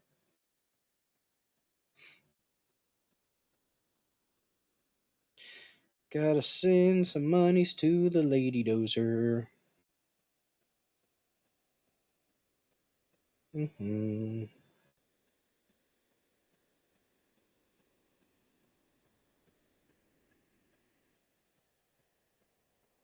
Just a moment. They gotta get some lunch.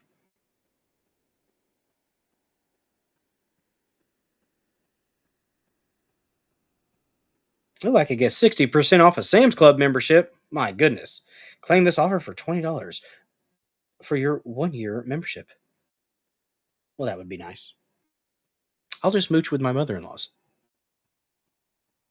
Yeah, she sent Hank you. Saying you're welcome, but I'm Bill.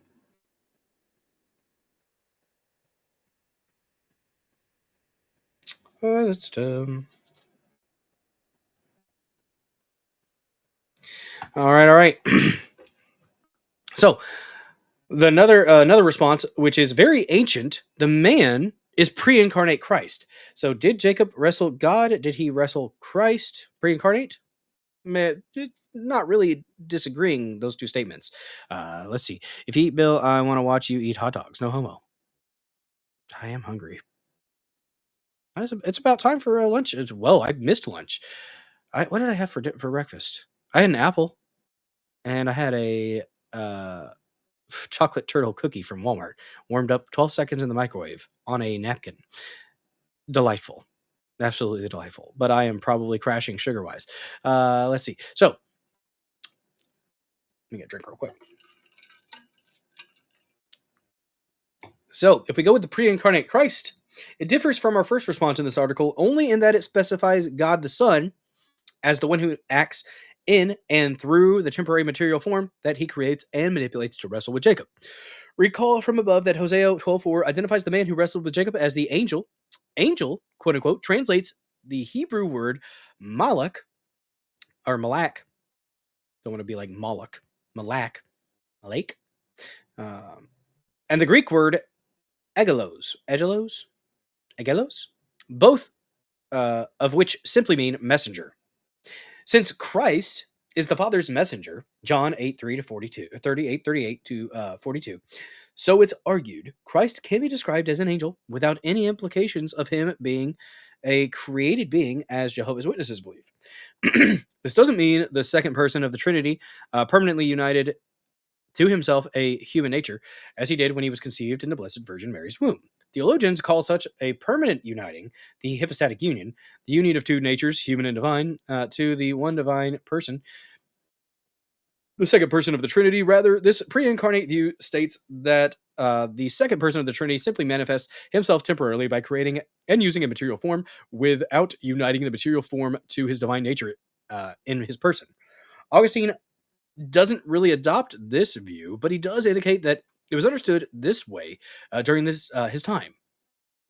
In Psalm 72 on the New Testament, after referring to the individual whom Jacob wrestled with as the angel 4 times, he writes, "So that then that angel who is understood to be the Lord Jesus says to Jacob." This view has a robust pedigree. But what about the incarnation? Don't we say the second person of the Blessed Trinity united to his person a human nature? And doesn't that mean that God ends up having mass while also being immaterial? Our explanation here is similar to the one above, but also is a little different. It's true that God the Son permanently made a human nature his own, such that we can say God the Son has two natures, divine and human. Unlike the case above, where God creates and takes on a material form to manifest himself. So the form, I think it's getting into the weeds here. With it's getting hung up on the material versus immaterial because of the question, the back and forth between the theists and the atheists about whether or not God took on mass. I think, and as the one priest said, I think God can figure out a temporary solution to this. So I think that's probably what that was. But yeah, I might have to go get some biltong, guys. Check out the link in the description for biltongusa.com. Some of that delicious meat.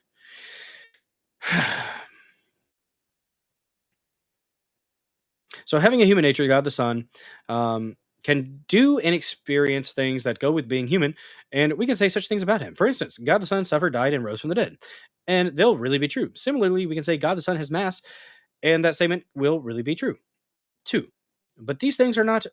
But these things uh, are true only by virtue of the human nature that God assumed to himself, which can't affect his divine nature any more than any other creature can affect infinite divine being. Therefore, to speak of God the Son having mass via the incarnation doesn't entail that God the Son is both material and immaterial, and in the same respect at the same time. Regardless of which explanation you take, each one plausibly escapes the atheist's trap. There's no inconsistency between the Bible, what the Bible says about God, and what we know from reason, contrary to what an atheist might think. There's no gotcha moment here. Well, there you go. Catholic Answers. Decent, interesting article. A little bit nerdy with the mass and stuff like that, and talking about the material versus the immaterial, the abstract versus the concrete. But I thought it was a fun read through, anyways. A little bit intellectually stimulating. Hopefully, it stimulated your intellect just a little bit. Worked that intellectual muscle just a bit. Let us go and check out some things here. But that story has been kind of on my mind. I'm not really sure why it's been on my mind, but it's been like gnawing. I needed a little bit more digging to be done. It's been like right in the back of my brain. Like you read through that like a couple weeks ago with your kids, but you're still thinking about it. And I think that's I guess the great thing about the Bible, when you're reading through it, you're going to have questions. Like when I read my version of the Bible, there's going to be a little bit of differences than another version possibly. But all in all, it's the same. It's the message, guys. And this is the Bible that I read, the New American Bible, St. Joseph edition. It's my confirmation name was Joseph. So I've had this since I was 15 or 16. It's got I showed my name, but whatever. I've never really made my name a secret, but. I'm always so Azaljourn, thank you. Always stimulated by you. No homo. Well, thank you. Appreciate that. But yeah, I think that was good. I think that was kind of cool. We did a little bit of a deep dive. If you guys like that kind of thing, you like me doing a little bit of a deep dive into some scripture or something like that, we might be doing a little bit more of that. I do this, for you guys, the audience. I do it for myself as well because I'm interested in these things. I'm intrigued by these topics. We talk about a lot. We talk about stuff and things here in the Dozer Den. Stuff and things. Enunciation, very important. We go from news stuff, political stuff, to esoteric stuff, UFO stuff, aliens, ghosts, paranormal stuff, spiritual stuff. We talk about Christ and God quite a bit. And we might get up to some rants. I feel like I've done pretty good cussing wise today. I feel like I've done a decent job being not being as profane as I usually am. So I was really trying. I was really trying not to be profane. What's up to the one person watching over there on YouTube? By the way, you can follow me on YouTube if you want. Bill Dozer 74 there. I've got 61 subscribers. Maybe when we get to 100, we'll actually start seeing a little bit more traction on YouTube as well, guys. If I can get the message out in all kinds of places, I want to do that. I thought about starting a Kick account. I don't know. Maybe. But we are on pill.net, thedozerden.locals.com for the first 30 minutes of a stream. BitChute. Let me check on BitChute chat, see if we have anybody over there. We do not, because nobody watches live, I guess. Maybe they watch afterwards. We do a refresh. Been getting decent views on BitChute. 25 so far after 2.5 hours. Yeah. But that was a cool little article. Let me go into X here. Let's see. That's awesome. Let's see. All right. I've got a few more things I think that I want to check on here with you guys. Let me go to home, see if anything dramatic is occurring. In general, what's up, Sam Duty? I know who that is. Yep, appreciate you, bud. Appreciate you watching over there on the YouTubes, and that's one of the reasons we're still streaming. Ooh, solar storm shockwave arriving now. How many Aurora events is this now for our lower 48 in the last year? It's kind of concerning. Yeah, only a little.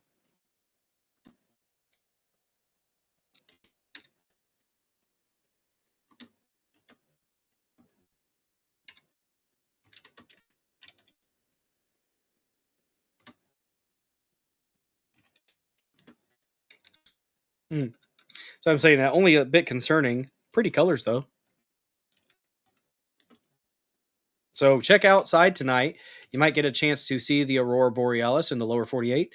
I got to see some really cool images last time, so that was really cool. If it's cloudy where you're at, there will be pictures online, I'm sure. We're just kind of hanging out today, guys. I kind of like doing daytime streams. It's nice. I don't start getting sleepy at like 3 hours in. 3 or 4 hours in, I start getting a little bit sleepy. Not gonna lie, I'm gonna be up anyways. But oh, this guy. So woke farmer. Oh, it's a farmer. This guy, the guy that was screaming and saying the mean, like just absolutely profane and disgusting things to children. He is a farmer. What kind of farmer is this guy? Okay.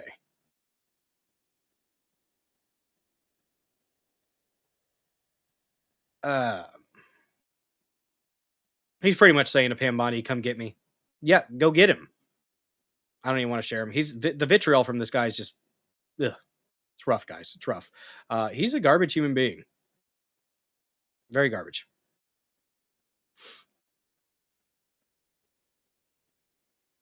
And like, yeah, Nicki Minaj posted it. Nicki Minaj coming out being based. Didn't expect it. Butt farmer, Sam Duty says. I didn't expect Nicki Minaj to be one of the ones that is making some sense, but she's right, guys. Is this what you really want to do? The world is watching. Nicki Minaj. It's not just Lemon. It's your guys are focusing on Lemon. It's not just Lemon. It's everybody that was involved with that. Everybody that was involved in the planning of that. Everybody that participated in inhibiting other people's freedom of expression. You do not. You just because you want to rant and rave about something does not mean. Oh, here's his response. By the way, DG, the DG logo, DL. Let's see. Bill thinking of getting that Pokemon Butterfree tattooed on your lower back. Your thoughts? Sounds nice. Good target, probably. You go for it. You get that on there, Salvazzo. Didn't let me get charged. They're talking about using the KKK Act, the Klan Act, and so the FACE Act with the Klan Act tacked onto it. According to Harmeet Dillon, that is the way you get a felony, because the FACE Act is just a misdemeanor. Apparently, I didn't know that. We read through it, but it didn't say that. But yeah, it looks like he might be getting charged. They're investigating. There's no official charge yet, as far as I know. But this was 3 hours ago, so maybe there has been a charge.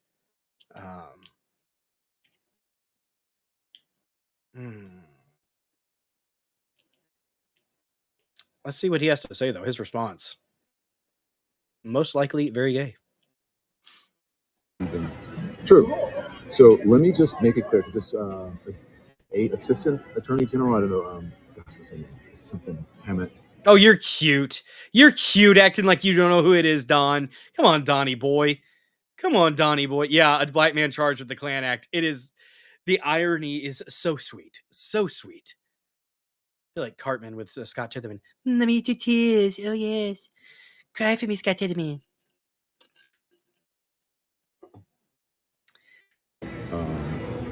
Dylan or whatever. So I had no affiliation to that organization. I didn't even know they were going to this church until we followed them there. We were there chronicling protests. Once the protest started in the church, we did an act of journalism, which was report on it. Did Nicki Minaj do that? I thought that was Cardi B. I can understand how you might get them confused. I don't remember her. Okay, Biden, I think I remember. I don't remember if Nikki was campaigning for Kamala, was she? Regardless, hey, you know what? If you come back around to it and you're genuine in your belief, I mean, just don't do it again. Learn your lesson. And talk to the people who were involved, which included the pastor, members of the church, and members of the organization. That's it. It's called journalism. First Amendment. Nope. All that stuff. For all of you people who believe in the First Amendment, absolutist. No. There you go. So why don't you talk to... I don't like this man at all. It was Nikki? Damn, that sucks. Yeah. Well, I mean, at least she's around to the right side of things. Hopefully she's not just grifting. The actual person who is in charge of the organization and whose idea it was to have the protest. That's right. Dollar General. See, it says DL, but that looks like just like DG. Just like the Dollar General abbreviated logo. At the church before you start blaming me for stuff for which you have Dollar General. Thank you for it. Your smug little smiles don't mean anything. You're unwarrantedly smug. Unwarrantedly smug, Don Lemon. Attention to this man. And we all have the address, right? Yes. Everybody has the address? Yeah. So they're getting the operation together. Again, this is an operation that is secret, that they invited folks out. Can't tell you what is going to happen. I wonder if DG could sue him for that. Taking pretty much what's almost the exact same logo. It's funny, though. But you're going to watch it live unfold here on the Don Lemon Show. That is what I could say. I turned our camera off of them because they're giving some critical information here. But there we go. Everybody's ready to go. Let's go. Okay. Thank you guys for allowing me to be here. Thank you guys. Okay. How are you? Good. To see you. We're on. We're not saying what it is, what's going on, but thank you. Tell us why you're doing this. So this is Nakima Levy Armstrong. She's on the show on Friday. Levy Armstrong, civil rights attorney, longtime activist here in the. And one would think an attorney would know better. But like I said, look at who's on the Supreme Court with Ketanji Brown Jackson, mental and possibly physical midget. Community. And, we protest and do activism in all kinds of ways. This is Operation Pull Up, more of a clandestine operation. We show up somewhere that is a key location. They don't expect us to come there. And then we disrupt business as usual. Okay, so we're going to go to the operation again. We're not going to give any of the information away. Yeah, but seatbelt. Don't give anything away.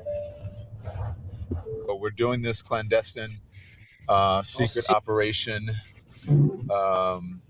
And, they have found out some information that they want to careful. It's very slippery. Very slippery. They found this operation. They found out some inside information, right? Yeah. And so they're going to. You know where you're going? Yeah, I know. Okay, good. But again, this is just the beginning of this clandestine operation that they're doing here because of some inside information that they got. So this is going to be very interesting. But this is this is just very rough, off the cuff. IRL. This is a true IRL because it's not produced. We don't know what's happening. We kind of do, but we don't know how it's going to play out. Right.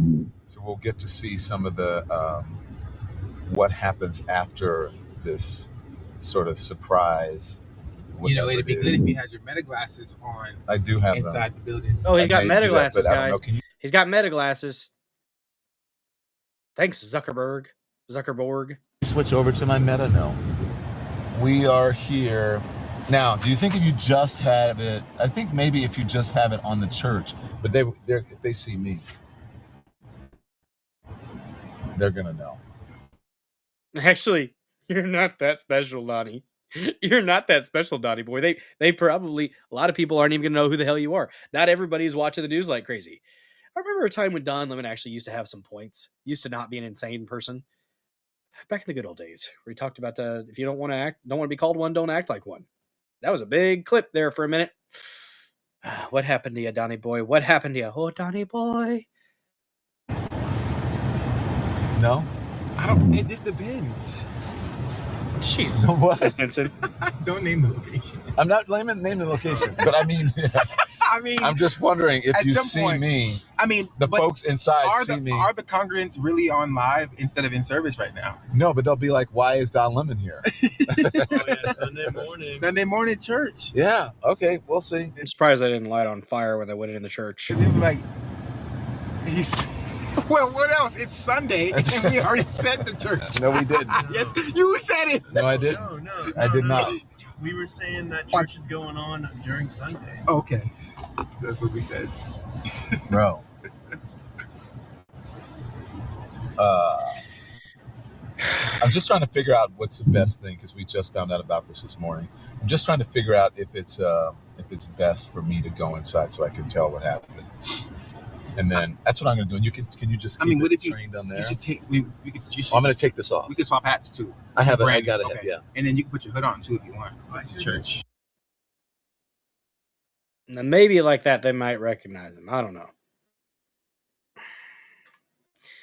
It's just one would hope that they're shooting themselves in the foot with this.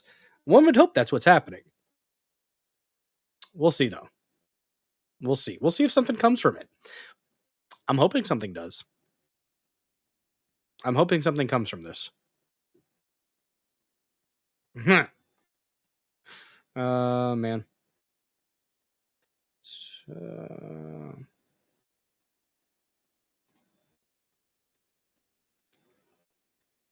Oh, no.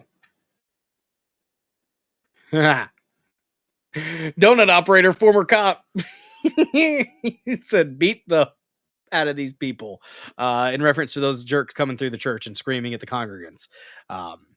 Yep, I'm for it. Wade Stotts, formerly of Louder with the Crowder, talking about the guy who was screaming. Don Lemon was at the guy said a man with responsibilities gets ambushed by a sodomite with a podcast, a poorly performing podcast. I think probably.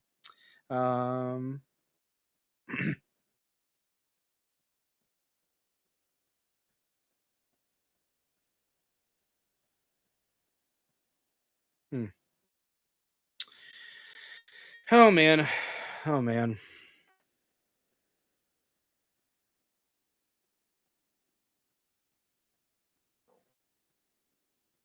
That's Tate Brown from Timcast. Yeah. We're scrolling through X right now. It's really hard to watch the footage from the leftist church raid yesterday and not walk away with the conclusion that we simply cannot share a country with these people anymore.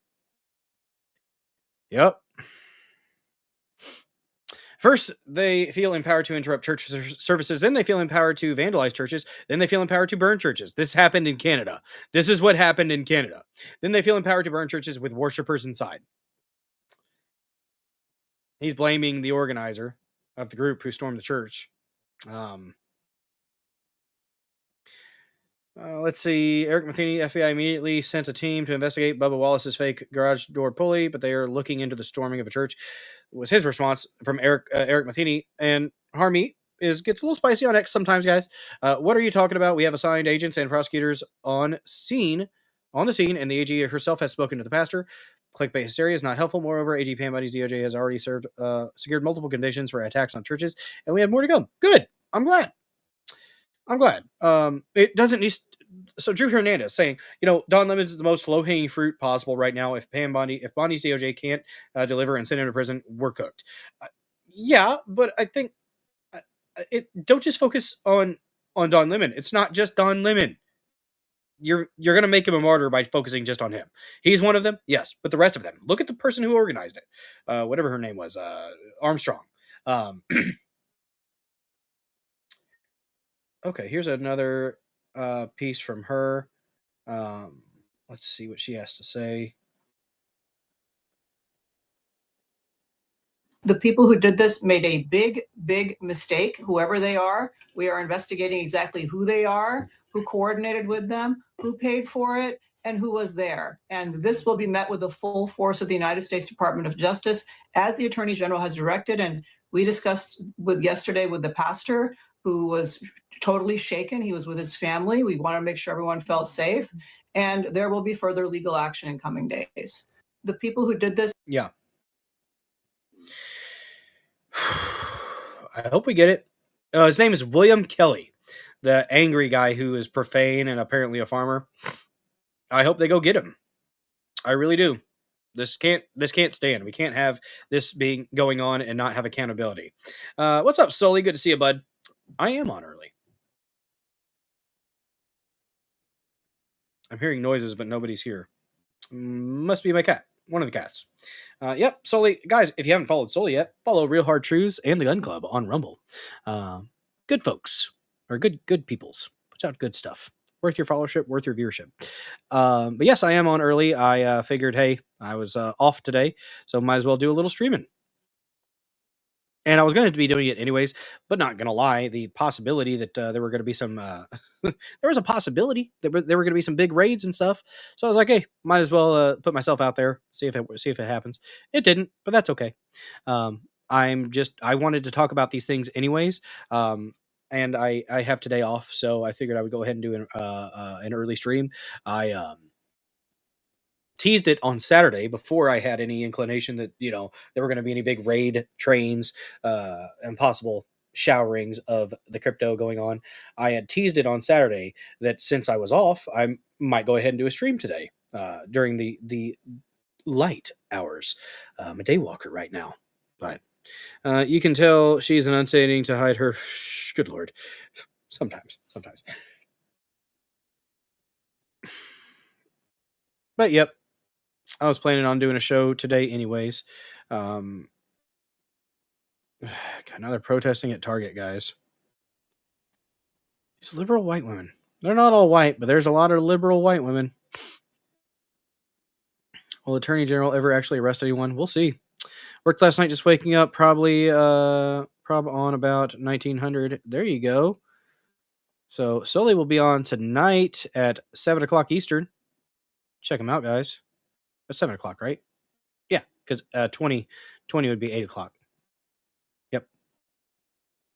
7 p.m. Eastern. Check out Sully. Mm-hmm. They're going to flip Minnesota red. There's been 10,000 illegals arrested in Minneapolis so far. Yes. And they vote. They are letting them vote. They count them in the census. So when you have those people in the census, the population increase from these illegal aliens means they get more representatives, more electoral. More electoral split too. So that's been the big push. The population influx has been that for the most part. Yeah, there are some that are voting a lot, probably. Because in some of these liberal places, you can't actually ask for their ID. That's a no-no. We don't want to do that.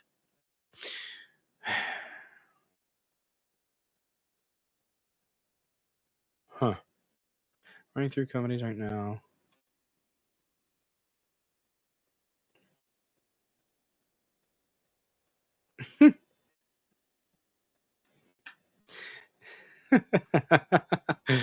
That's funny.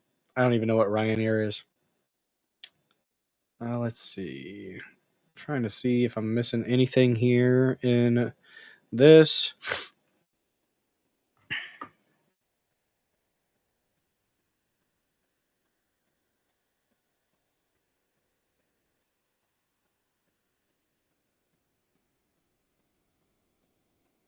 This is a good point here. One of the main reasons we're seeing conflict between ICE and locals is consider how absurd this is. I'll say it again. Between half and all of the conflict between citizens and ICE in Minnesota is occurring because the state will not hand over alien criminals, including numerous pedophiles. This is not simply a thing I'm saying for deportation, federal carceral penalties, etc. Instead, many are simply let go back into the streets after a short jail or state terms. How can anyone defend this in policy terms? Homeland Security. We are calling on Governor Tim Walz and Mayor Frey to stop releasing criminal illegal aliens from Minnesota jails to re-perpetuate their crimes. Perpetrate. ICE has more than 1,360 arrest detainers for the criminal illegal aliens in their custody. Honor them today. It's common sense. Criminal illegal aliens should not be released back into our streets to terrorize more innocent Americans. I would agree with this.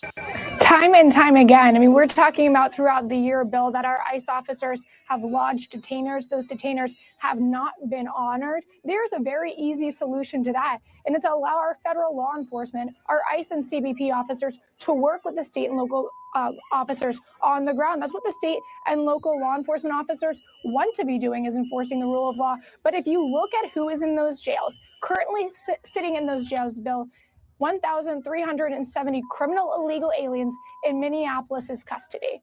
Murderers, rapists, child pedophiles, those people should serve their time and then they should be turned. They're not sending their best over to ICE.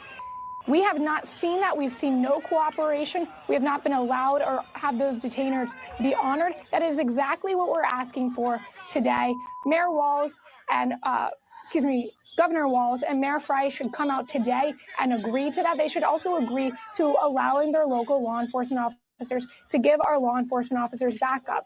That way, when our officers are being impeded, they're being obstructed, or they're being assaulted, we don't see public safety threats and crises like we've seen the last few days. The Insurrection Act needs to be employed. We need to see that. You can't have state and local allowing innocent civilians to be victimized consistently and nothing happen. This is where the Insurrection Act is applicable, in my opinion. Oh, what you got, Salvazo Jern?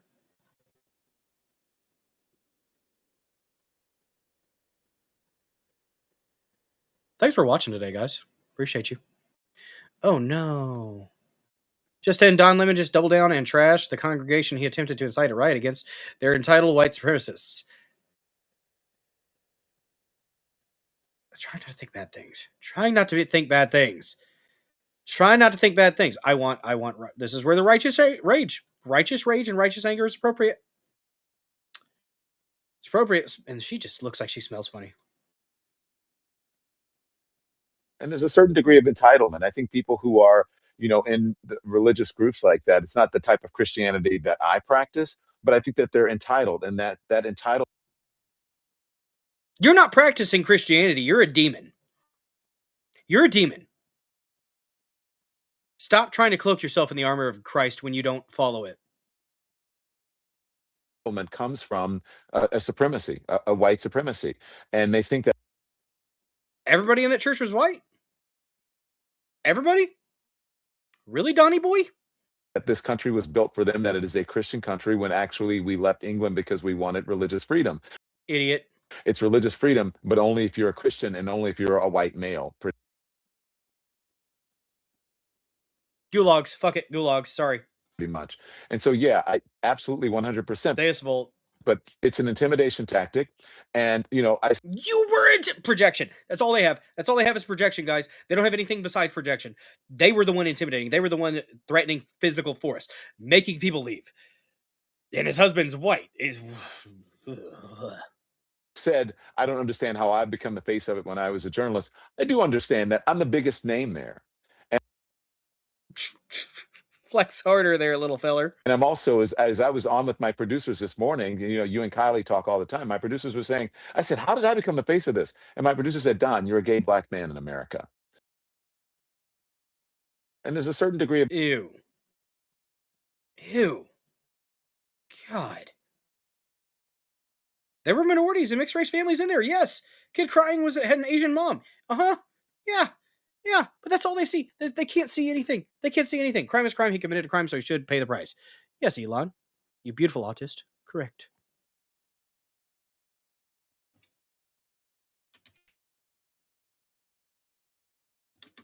Correct. You can be gay, but don't do crime.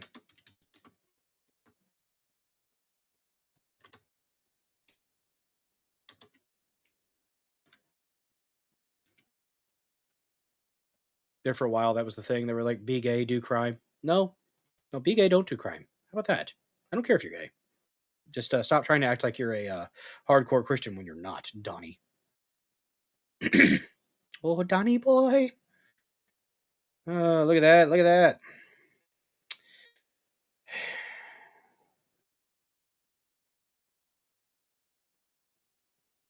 Yep. Once the protesters are asked to leave, they refuse. It's criminal trespass. Yep.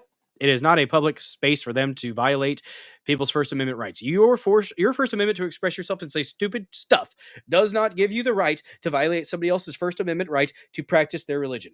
That is illegal. That is something you are not allowed to do. That is something that, honestly, in a small town, you're going to get whooped. You're probably going to get whooped. I'm going to have my family get out, and then I'm going to come back and I'm going to address it and I'm going to protect the church. Simple as that. These people need violence imparted upon them. There's a time for righteous rage and righteous anger.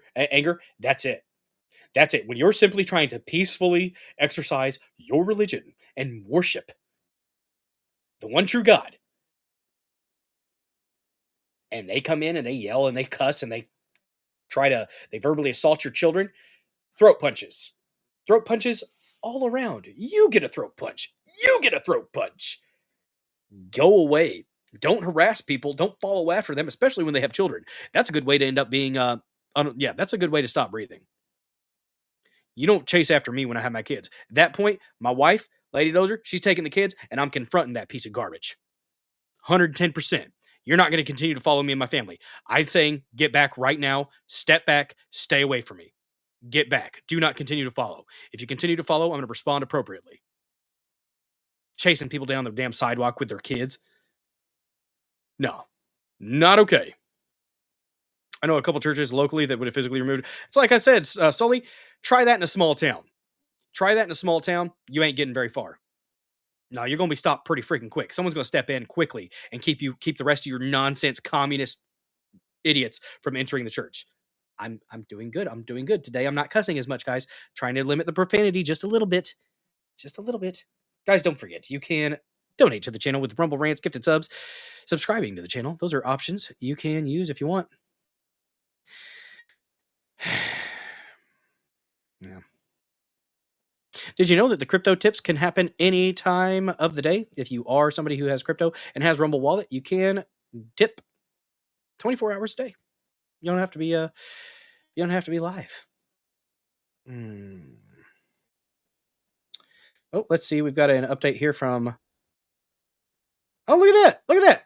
Holy crap! Nick Sortor with a post on X. Tim Walz responded to this incident over 24 hours after rioters stormed a church in Minnesota. Governor Walz's official office finally made a half-assed statement calling for peaceful protests. Walz himself couldn't even be bothered to do so. So, are you going to be pushing for charges, Walz? Just a moment ago, the office of Minnesota's governor, that's Tim Walz, just responded to the federal probe into what went down at that St. Paul church. The spokesperson says, quote, the governor has repeatedly and unequivocally urged protesters to do so peacefully. While people have a right to speak out, he in no way supports interrupting a place of worship. Fox News legal editor Carrie Orban is with us. Because your protest does not give you the right to interrupt other people's First Amendment. You idiots. Now, and the main organizer, that Armstrong lady, who is a civil rights attorney. What the? We're in clown world. We're in absolute, utter clown world. Carrie, we flagged off the top of the show that, the governor had not weighed in yet, had not said anything publicly about what went. Oh, damn. Rumble Wallet won't download for you, Castro? That sucks. Do you have a Apple product? Google? Chrome? Something? I don't know. Android? It worked for me. I was able to get it done. That sucks, dude. Down over the weekend. What do you make of his response? Oh, well, he knows this is a big problem. Anyone looking at that video, and if you come from a legal background or perspective, you immediately think, oh, there are some federal crimes potentially taking place here. They're interfering in people's right to worship or in their right to exercise their faith. There's a federal statute that prohibits conspiring with someone to interfere in their right to exercise their religion.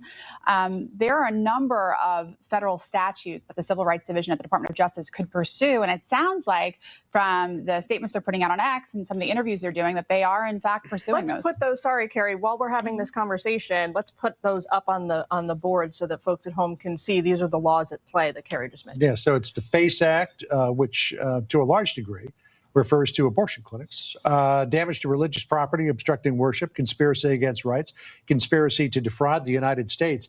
Missing out of this, I guess, is just simple trespassing, which would be a state crime. That's right.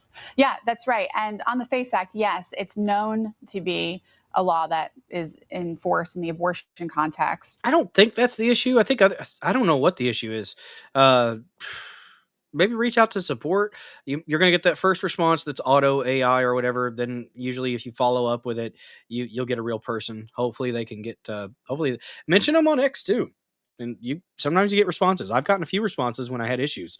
So, and I had back and forth with Rick Rosella where he like in detail, went into some of the specifics that was issues that were going on with my show.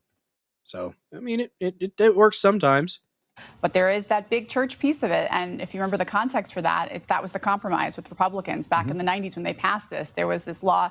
They wanted to pass law to protect people's access to abortion facilities. Republicans said, OK, we'll do that, but only if you present the same kind of protection of access for churches, which is why. That was smart. That was smart of Republicans to get that in there. Why we have that. That was the Hatch. It's crazy that it has to be like that, but. Amendment. Look, there's that federal statute that I think is very clear, obstruction of persons in the free exercise of religious beliefs. That's U.S. Code. That's 247. You put that up there. And so. I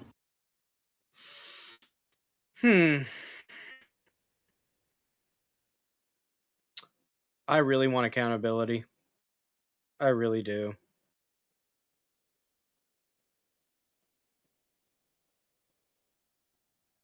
Just a second here.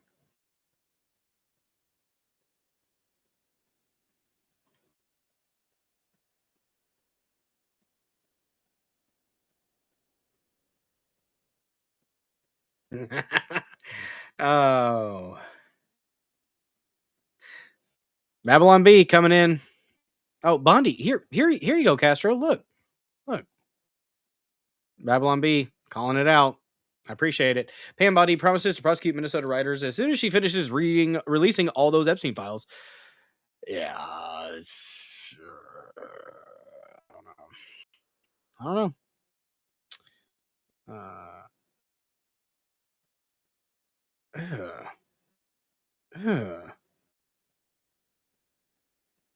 Oh man, this guy. Okay, so this guy's a human garbage, like human slime.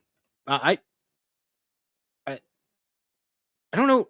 I don't know how to separate this guy from his actions because I think he's just truly reprobate. It's demonic. This guy's demonic. By the way, so this is from Cam Higbee saying, by the way, this is the guy who told a group of black guys that I called them the N-word so they would attack me. He appears to be extremely intoxicated while rioting downtown last week at the Canopy Hotel by Hilton. Okay, let's check this out real quick. I don't think so, especially those ICE people who are wearing the uniform now. You think they're patriots? I don't think so, especially those ICE agents. That's what I'm No, talking hell no. about. Yeah. Well, No, they're terrorists. They're traitors. Thank you guys. Thank you for your service. I appreciate. Today we had the honor to protest with Nikema Armstrong and the Racial Justice Network. Nikema Armstrong. Just like Jesus did, we went into that church and we flipped tables. Where's the lightning? Where's the lightning at? Brush your teeth also, sir. Peacefully. That's not peaceful. Where are you? Where are you? Where are you? Where are your people? Why are you not at Whipple every day fighting for the humanity, standing for our people? Where are you? Yeah, don't get in another man's face screaming like that and not expect to be dealt with. You drink your coffee. You got your jewelry, you have your nice clothes, but what do you do? What do you do to stand for your Somali and Latino communities? I'm not going to comment. You have no comment, exactly. As you can see, all these pretend Christians. Why is it a racist church? All these comfortable white people Bunch of non-whites in there too. Who are living lavish, comfortable lives while children are dragged into concentration camps. You're living real life, nice lives with your lattes, doing absolutely nothing for your Latino and Somali brothers and sisters. You come here to I think this guy is high on meth. I think he's high on meth. a man wearing a suit. Oh, the suit! Oh no, he's wearing a suit. How dare he? Is a preacher? Did Jesus wear a suit? Did Jesus have suits? Profit off the words? No! Jesus would dine within. This isn't a Joel Osteen church, you idiot. Do not touch me. Oh look, you saw somebody that wasn't white and you had to turn away real quick. Touch me again and see what happens. Oh, they need to. Oh, I'd be at that point. Nope, buddy, you're going. Move. Get out. Get out. Get out now. Hey, you can't. You are a fake Christian. Why are you not standing with your Somali and Latino communities? Why do I not see you out at Whipple every day protesting this attack on humanity? Where are you? You're sinners. You're pretending to be Christians. And that's the thing. We know as Christians that we're sinners. We know we're flawed. That's why we're there. We know we need Christ. But we know you live an easy life, don't you? A very easy life while people are starving. Living real comfortable while the people starve. Living real comfortable while children are dragged into concentration camps. It's not happening. Stop lying. You're all living real comfortable, aren't you? Shame on you. Do something. Stand with the Somalis. Stand with the Latinos. Quit ignoring this injustice. He wears a suit and tie and he hangs out with Kristi Noem. How is that a Christian? You're supposed to accept all immigrants. Stop trying to use scripture when you don't even believe. Are you not? Why are you not going down to Whipple and joining us in protest against this inhumanity? Really trying to separate the sin and the actions from that person. But I think that person is reprobate. I don't think there's any point in trying to interact with that human being. Somalis in Minnesota starving. Yeah, it's just not what it looks like to me. No, they're doing well. They're doing very, very well. Doing very well. They come in and they automatically get put on welfare. No. And there's congressman putting forth, was it Rand Paul? A senator, Rand Paul, putting forth legislation to prevent refugees, illegal aliens from getting welfare. And I think that's a good idea. I think it is.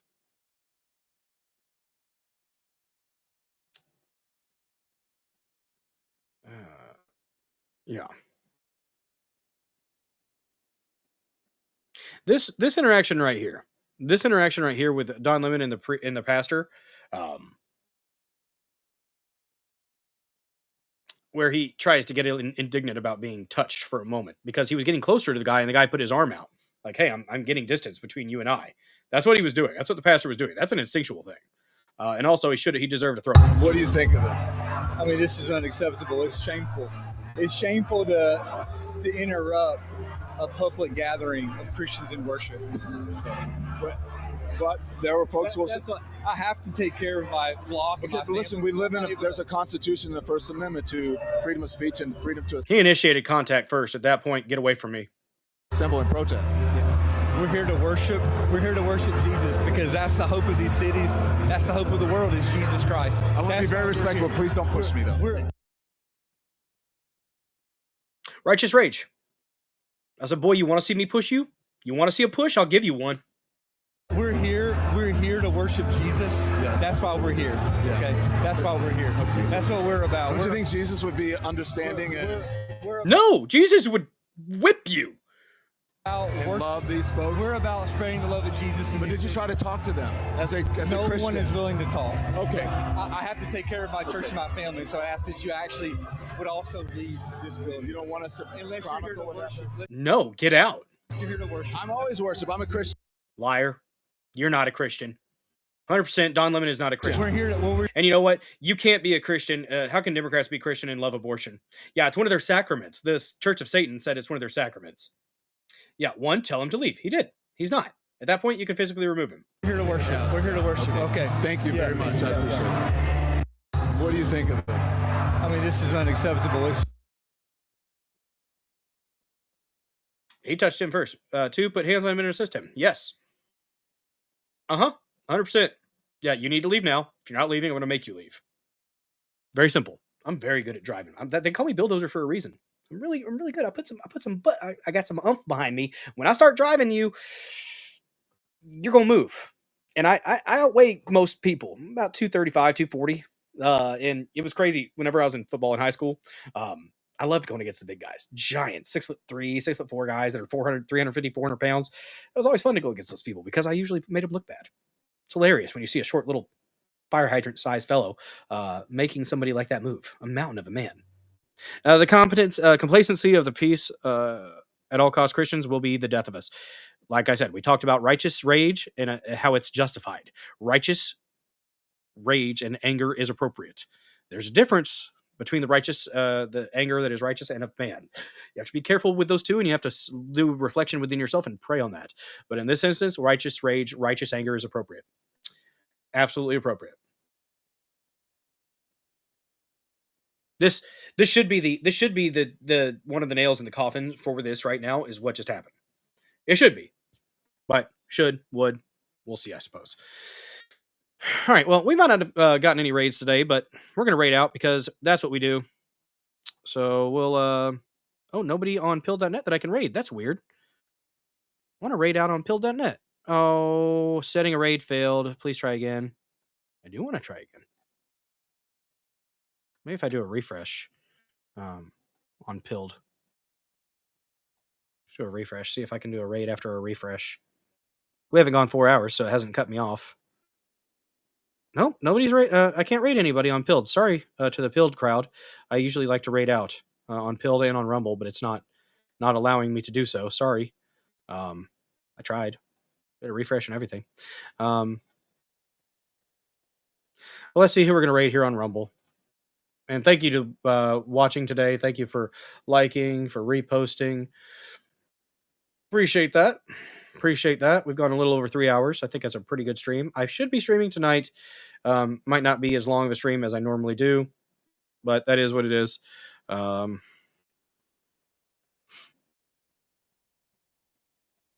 want to raid somebody who raids out. Viva does a lot. Well, let's raid Viva. Oh, he's talking to Jake Lang.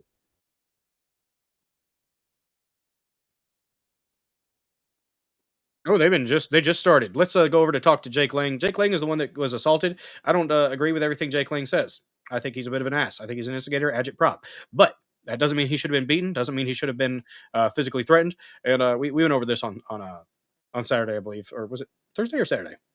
No, we did a morning. We did an early day stream about it on a Saturday afternoon. So we're gonna raid out to Viva Fry. Tell him the Dozer Den sent you. And we will be live at 9 p.m. tonight. So yeah, even if we weren't raided, we're going to spread the cheer and send out a raid because that's what we do. And hopefully you guys have enjoyed this daytime stream on a Monday. I usually work, so I don't get a chance to do these very often, but I kind of like the vibe. I like the feel of it. Don't forget to smash the like button. Follow the channel if you haven't done so already. All that good thing. All those good things. So, yeah, unacceptable won't do. We're going to have to see some action at some point. Follow the laws. Defend yourself. Pray. Let's play the Dozer Den theme song before I send you guys over to Viva Fry. One of my favorite Jews on the internet, besides Joe Neerman. Let's play the Dozer Den theme song. We'll rock for a moment.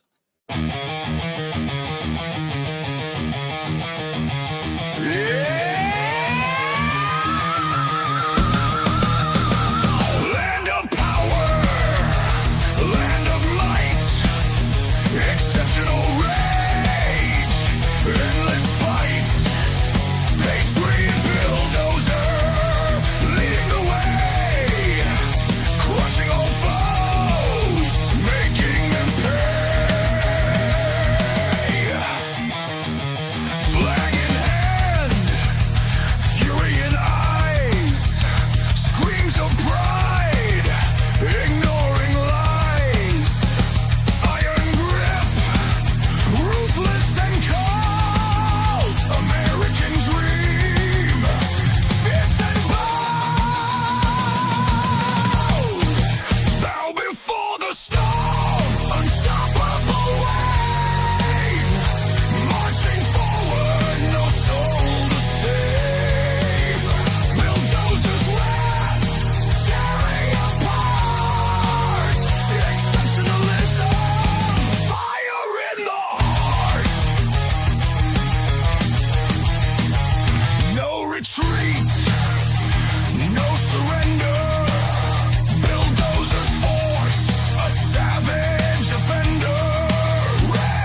Thanks so much for watching. Y'all have yourselves a good one. I'll see y'all at 9 p.m. tonight. Be good, y'all.